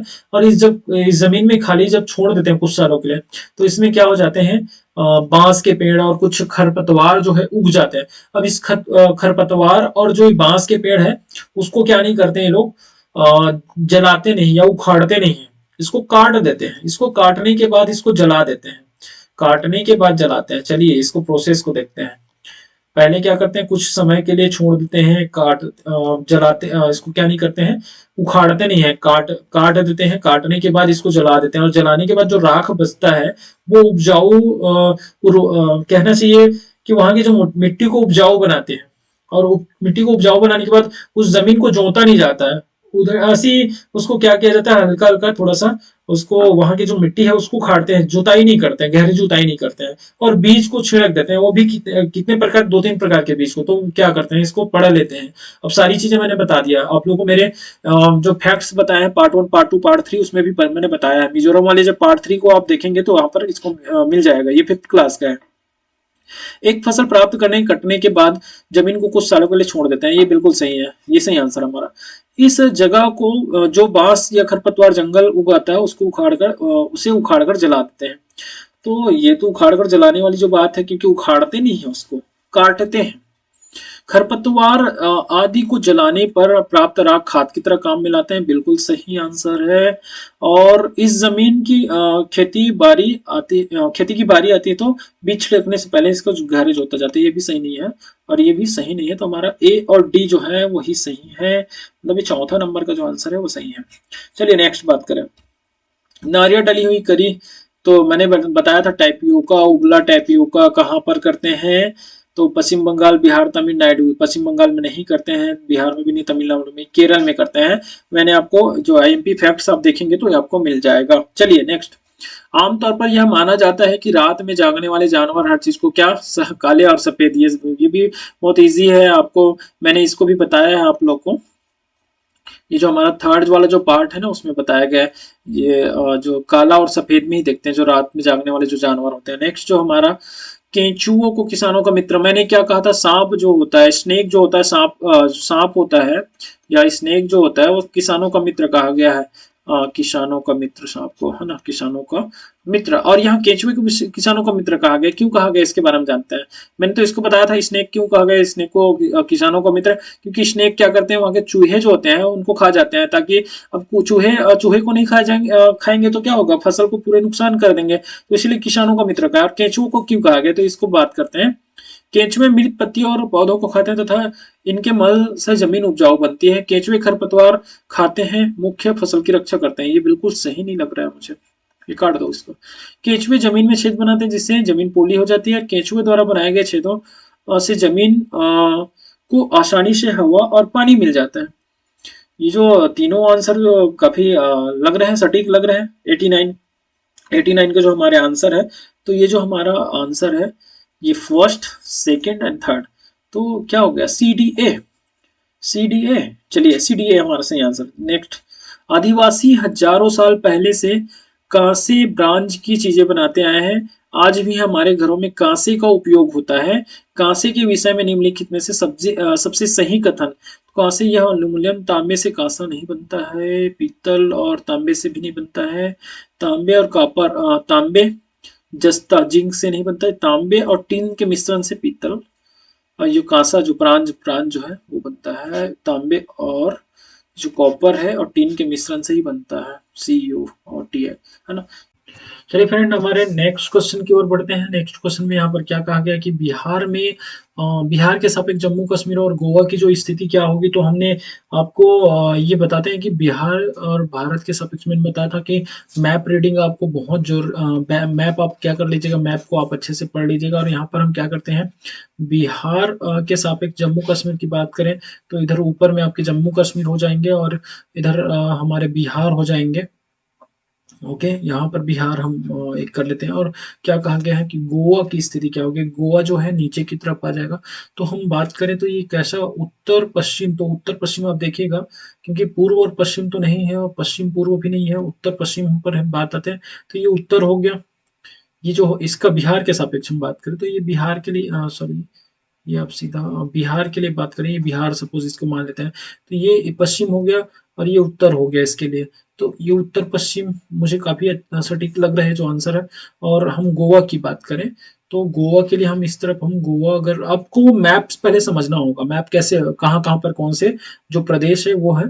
तो ये इधर से हम बात करें तो ये क्या हो जाएगा, दक्षिण हो जाएगा और ये पश्चिम हो जाएगा। तो दक्षिण पश्चिम मुझे काफी सटीक आंसर लगा, मतलब 61 के जो आंसर है वो ये जो थर्ड नंबर का जो आंसर है काफी सही आंसर लग रहा है। चलिए आगे बात करते हैं। वाष्पीकरण की प्रक्रिया में किस स्थिति में सबसे धीमी गति होगी। तो मुझे लगता है कि सतह क्षेत्र, तापमान दोनों में कमी जो होगी जिसके कारण से होगी। चलिए, थोड़ा अटपटा सवाल पूछा गया है इस जो 2018 जो दिसंबर के जो सवाल है, 2018 में दिसंबर के जो क्वेश्चन, दिसंबर दिसंबर में जो क्वेश्चन पूछा गया है थोड़ा अटपटा टाइप का है। ये जो सीटेट का हमारा जो क्वेश्चन पूछा गया। चलिए नेक्स्ट बात करें तो स्थानों, दूरिया और दिशाओं की स्थिति के सापेक्ष समझने, ये चित्रण कौशल जो होता है 63 में आप बात करेंगे तो ये मैपिंग स्किल होता है। चलिए नेक्स्ट क्वेश्चन, ये यहाँ पे किस राष्ट्रीय पाठ्यचर्या फ्रेमवर्क एनसीएफ 2000, एनसीएफ ने प्राथमिक स्तर पर एकीकृत इंटीग्रेटेड जो करिकुलम है उसके बारे में बात किया था। यहाँ पे चार एनसीएफ के बारे में, यहाँ एनसीएफ 4 बताया गया है, 2005, 1988 और 1975 और 2000 में। तो इसका जो सही आंसर है 64 का जो सही आंसर है हमारा ये 1975 जो है वो सही आंसर है हमारा। चलिए, क्योंकि इसमें क्या कहा गया, एकीकृत जो पाठ्यक्रम है उसके बारे में क्या क्या, पाठ्यचर्या के बारे में क्या किया गया है बताया गया। चलिए नेक्स्ट, भारत में किस क्षेत्र में स्थानांतरित खेती होती है। तो स्थानांतरित खेती के लिए उत्तर पूर्वी क्षेत्र, दक्षिणी क्षेत्र, उत्तर पश्चिमी क्षेत्र, साउथ ईस्टर्न रीजन। मुझे जो लगता है उत्तर पश्चिमी जो क्षेत्र है उधर क्या होता है, ये उत्तर पश्चिमी तो नहीं, उत्तर पूर्वी क्षेत्र जो है 65 हम बात करें तो उत्तर पूर्वी जो क्षेत्र है ये मिजोरम वगैरह हो गया और कहीं ये जो इधर का जो एरिया है। चलिए उत्तर दक्षिण हम बनाते हैं और ये उत्तर हो गया, ये दक्षिण पूर्व हो गया और ये पश्चिम हो गया और ये दक्षिण हो गया। तो जो जो इस तरफ के एरिया है, जैसे हम इसको ऐसे मैप के रूप में हम अगर बनाना चाहे तो इस टाइप का, जैसे हम बनाना चाहे भारत के नक्शा, तो इस टाइप का जो इस साइड के जो एरिया है ये उधर क्या करते हैं, स्थानांतरित खेती होती है। चलिए मैप को आप समझिएगा थोड़ा सा अच्छे से। नदी बांधों से उत्पन्न जल विद्युत के लिए निम्नलिखित में से कौन सा कथन सत्य नहीं है। बांध टिकाऊ विकास को प्रोत्साहित करते हैं या पानी या हवा को प्रदूषित नहीं करता है। जल विद्युत सुविधाओं से बड़े पर्यावरणीय प्रभाव हो सकते हैं। तो ये 66 का जो हमारा जो आंसर है, बांध टिकाऊ विकास को प्रोत्साहित नहीं करते, यही हमारा कौन सा कथन सत्य नहीं है। तो बांध टिकाऊ विकास को प्रोत्साहित करते हैं, यही हमारा जो कथन है वो सत्य नहीं। चलिए नेक्स्ट, निम्नलिखित में कौन सा ग्रीन हाउस गैसें हैं? ग्रीन हाउस गैसें पर मीथेन हो गया, मीथेन, कार्बन डाइऑक्साइड, जल वाष्प, ये सभी, ये तीनों सही आंसर है हमारा। चलिए उपरोक्त सभी। भारत में ठंडे रेगिस्तान मानसून से प्रभावित क्यों नहीं होते? क्योंकि ठंडे रेगिस्तान हिमालय की विष्टि छाया में होते हैं, इस कारण से क्या नहीं होते, प्रभावित नहीं होते। ये हमारा सही आंसर। नेक्स्ट, ताजमहल के पीले पड़ने का कारण आप सबको पता होगा कि सल्फर डाइऑक्साइड है, उसी के कारण से जो हमारा ताजमहल जो है पीले पड़ रहा है। 69 का जो आंसर है हमारा, जो सल्फर डाइऑक्साइड। नेक्स्ट, गोलकोंडा किला, गोलकोंडा किला किसने बनाया है? जैसे मैंने बताया था आपको कि जो ईवीएस का जो 2018 का जो क्वेश्चन है काफी अटपटा टाइप का लग रहा है, तो ये गोलकोंडा किला जो है काकतीय राजवंश ने बनाया है। चलिए आगे बात करते हैं। 70 जो हमारा आंसर है 3 नंबर का है। ये 15 ग्राम पर मिलीलीटर घनत्व और 3 ml आयतन वाले किसी वस्तु का द्रव्यमान क्या होगा? तो इसी किसी वस्तु का द्रव्यमान जो है यहाँ पर ml कट जाएगा और ml हम काट दिए, और है ना, ये 15 3 45, ये जो आंसर 45 जो आंसर है सही होगा। चलिए, निम्नलिखित में से कौन सी अदिश राशि है? अदिश राशि जो होता है जिसमें खाली परिमाण होता है, तो परिमाण जो है ये द्रव्यमान में ही होगा। परिमाण जो है गुरुत्वाकर्षण संवेग भार जो होता है, ये भार जो होता है, भार भी जब लगाया जाता है, वेट जो होता है, तो उसमें दिशा भी होती है। सदिश जो है, सदिश संवेग सदिश, जिसमें परिमाण और जो दिशा दोनों होती है, गुरुत्वाकर्षण भी, तो ये द्रव्यमान जो है यही क्या है, अदिश है। तो ये हमारा सही आंसर है, जहां पर क्या होती है, खाली परिमाण की बात होती है, दिशा की बात नहीं होती। चलिए, एक ऐसी वस्तु जिसमें से कोई प्रकाश किरण गुजर नहीं सकती, तो ये अपारदर्शी होगा, जहां पर कोई किरण नहीं गुजरती। पारभासी में तो गुजर जाएगा, और पारदर्शी में भी, उत्तल में भी तो गुजरेगा। चलिए, 73 का जो आंसर है हमारा फर्स्ट नंबर का। पृथ्वी की सतह पर किसी वस्तु का जो भार है, हम बात करें किसी वस्तु के भार के बारे में बात करें हम, तो पृथ्वी की सतह पर किसी वस्तु के भार क्या होगा जिसका द्रव्यमान, जो इसका जो आंसर है वो, इसको विलोपित किया गया है, इसको, ये जो क्वेश्चन है उसको विलोपित किया गया है। तो इसका जो आंसर है वो व्यापक क्या बोलते हैं, सी टेट है, जो आपके सीबीएसई ने नहीं दिया है, इस क्वेश्चन को विलोपित किया है। चलिए, एक विलेय का विघटन दर खाली स्थान पर निर्भर करता है, किस पर करता है? दाब पर, तापमान पर, सतह क्षेत्र पर और भार पर। तो ये 75 जो है ये सतह क्षेत्र पर करता है, सरफेस जो एरिया है उस पर क्या करता है, निर्भर करता है। सुषमा चाहती है कि उनके छात्रों को पेड़ों के संरक्षण के लिए संवेदनशील बनाया जाए। निम्नलिखित में से कौन सी ऐसे करने की सबसे उपयुक्त रणनीति? कक्षा में बहस आयोजित करना? बिल्कुल नहीं है। समूह चर्चा, पोस्टर बनाना, बच्चों को एक पौधों को अपनाने और पोषित करने में मदद करना। तो मुझे चौथा जो आंसर है वो काफी सही लग रहा है, सटीक लग रहा है। तो चौथा आंसर पर हम क्या करते हैं, जो हमारा सही आंसर है। चलिए, नेक्स्ट, अभय ने अपने छात्रों से उन बीमारियों पर समूहों में एक सर्वेक्षण करने के लिए कहा जिनसे उनके पड़ोस में कुछ लोग पीड़ित थे। पाठ्यपुस्तकों में सर्वेक्षण का उल्लेख नहीं किया गया है। इस शिक्षण अधिगम की रणनीति के लिए कौन सा विकल्प प्रासंगिक नहीं है? नहीं है पूछा गया है। इसने समुदाय के साथ बातचीत करने का अवसर प्रदान किया। इससे बच्चों को वास्तविक जीवन के साथ सीखने में मदद मिली। इसने बच्चों को डेटा हैंडलिंग समझने और एक साथ काम करने में सक्षम बनाया। तो सारे सही आंसर लग रहे हैं। इससे समुदाय को उन बीमारियों को समझने में मदद मिली जिससे वे पीड़ित थे। ज्यादातर जो आंसर जो ये 70 से उनका जो आंसर है, हमको लग रहा है कि जो चौथा आंसर जो है ये विकल्प प्रासंगिक नहीं है। चलिए, आपातकालीन परिस्थितियों के बारे में बात करने के लिए प्रिया ने बच्चों के अनुभव पूछे जब उन्हें कभी आपात स्थिति का सामना करना पड़ा। बच्चों ने आग, बिजली झटके, सड़क दुर्घटना के साथ अपने अनुभव सुनाए। उन्होंने प्रश्न पूछे, उनकी मौजूदा समझ का आकलन किया। समाचार पत्रों से सड़क सुरक्षा विज्ञापनों जैसे संसाधनों का उपयोग करके सुरक्षा पहलों पर चर्चा की और क्रमशः आग और बिजली के झटके पर सुरक्षा दिशा निर्देशों पर चर्चा के लिए एलपीजी और इलेक्ट्रिक बिल का इस्तेमाल किया। प्रिय द्वारा अपनाया गया उपयुक्त दृष्टिकोण कौन सा? संज्ञानात्मक दृष्टिकोण, अनुभवात्मक, एनिमेशन और मानववादी। ज्यादातर ये जो 78 का जो आंसर है मुझे एनिमेशन लग रहा है। एनिमेशन, वहां पर हम क्या इंक्वायरी अप्रोच कर रहे हैं। नेक्स्ट क्वेश्चन, समुदाय एक महत्वपूर्ण शिक्षण और अधिगम संसाधन है क्योंकि यह सस्ता सुलभ है, बुजुर्ग लोग बुद्धिमान है, उनके पास समय है, या वास्तविक परिस्थिति में सीखने का अवसर प्रदान करता है, या कोई भी समुदाय को उपलब्ध। ये जो 79 का जो आंसर है वो ये वास्तविक जो परिस्थिति है उससे सीखने का जो अवसर प्रदान करते हैं। नेक्स्ट, ईवीएस शिक्षण अधिगम में कक्षा में प्राप्त अधिगम को विद्यालय के बाहर के जीवन से जोड़ने और इसे समृद्ध करने का तात्पर्य पाठ्यपुस्तकों से बाहर जाना, पाठ्यचर्या से बाहर जाना, पूर्ण विद्यालय दृष्टिकोण, ये पाठ्यपुस्तकों से बाहर जाना। 80 नंबर का। चलिए नेक्स्ट, कक्षा थर्ड के छात्रों को रमा ने सिखाया कि पिता और माँ उनके बच्चे एकल परिवार का गठन करते हैं, दादा दादी रिश्तेदार साथ रहते हैं, तो एक विस्तारित परिवार था। आप इसके बारे में क्या सोचते हैं? परिवार की परिभाषा गलत है, यही सही है ना? परिवार की परिभाषा गलत है क्योंकि रमा अपने छात्र के प्रति संवेदनशील शिक्षण अधिगम दृष्टिकोण समावेशी नहीं है। परिवार की अवधारणा इसी तरह सिखाया जाना चाहिए, बिल्कुल ये सारे नहीं है। आप इसके बारे में क्या सोचते हैं? जो फर्स्ट हमारा जो ज्यादातर यही फर्स्ट, शिक्षण अधिगम दृष्टिकोण समावेशी नहीं है। ये जो हमारा आंसर है समावेशी, जो हमारा जो टीचिंग लर्निंग अप्रोच इंक्लूसिव नहीं है, ये हमारा आंसर होगा, ये हमारा गलत आंसर होगा। चलिए निम्नलिखित में कौन सी ईवीएस कक्षा में गतिविधि या गतिविधियां है? चित्र पढ़ना बिल्कुल नहीं लगता है, फील्ड भ्रमण, श्याम पट उपयोग सभी गतिविधि है, उपयुक्त सभी, चित्र पढ़ना, फील्ड भ्रमण और उपयुक्त सभी हमारा सही आंसर। चलिए, पर्यावरण अध्ययन पाठ्यक्रम में बच्चे की समग्र शिक्षा का कारण बन सकती है, समग्र शिक्षा का कारण बन सकती है। एकीकृत, समावेशी, विषयगत, ये 83 भी हमारा जो आंसर है वो चौथा नंबर जो उपयुक्त सभी है, यही आंसर हमारा सही है। इस पाठ्यक्रम में सपेरो पर एक अध्याय है, इसका उद्देश्य बच्चों को जागरूक करना और संवेदनशील बनाना कि यह कार्य एक अवैध कार्य है सपेरों के लिए, क्योंकि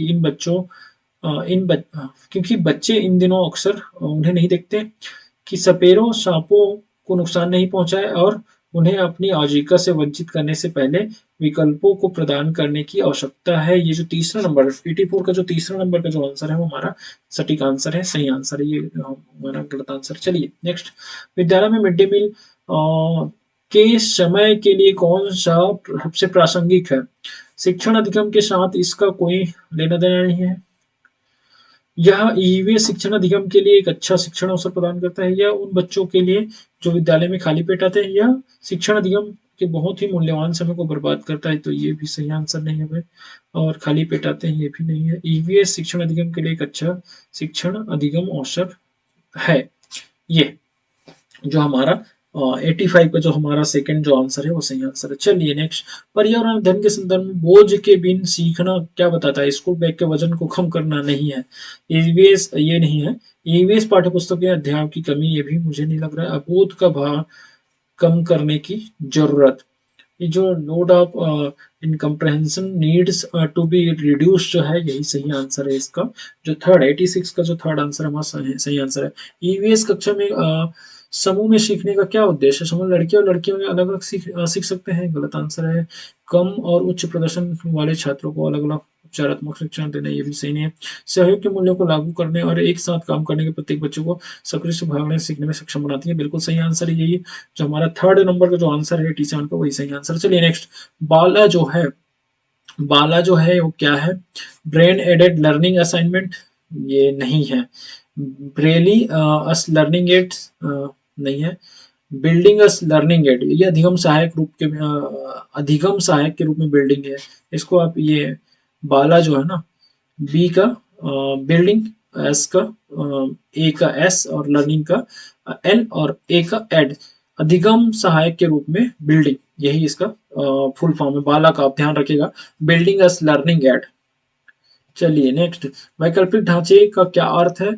वैकल्पिक ढांचे के बारे में हम बात करें तो हमारा जो अर्थ है, विभिन्न भौतिक घटनाओं का पाठ्यपुस्तक स्पष्टीकरण, विचार जो अवधारणाओं को औपचारिक रूप में स्वीकृत करना।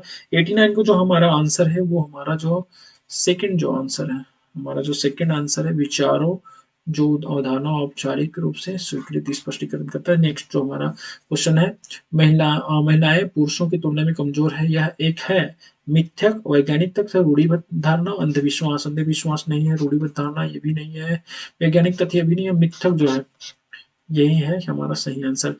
तो चलिए दोस्तों, आपको मेरा वीडियो कैसा लगा? आपको मेरा जो वीडियो है वो अच्छा लगा तो ज्यादा से ज्यादा लाइक कीजिएगा, लाइक करने में आप कमी मत कीजिएगा। और कमेंट कर जरूर बताइएगा कि आपको ये वीडियो कैसा लगा, ज्ञानवर्धक लगा तो आप कमेंट कीजिए, जरूर कीजिएगा, ताकि हम ऐसे ही वीडियो लेकर आते रहें। और आपने अभी तक हमारे चैनल को अभी तक सब्सक्राइब नहीं किया तो सब्सक्राइब करें, दोस्तों को भी वीडियो शेयर करिए। चलिए, धन्यवाद।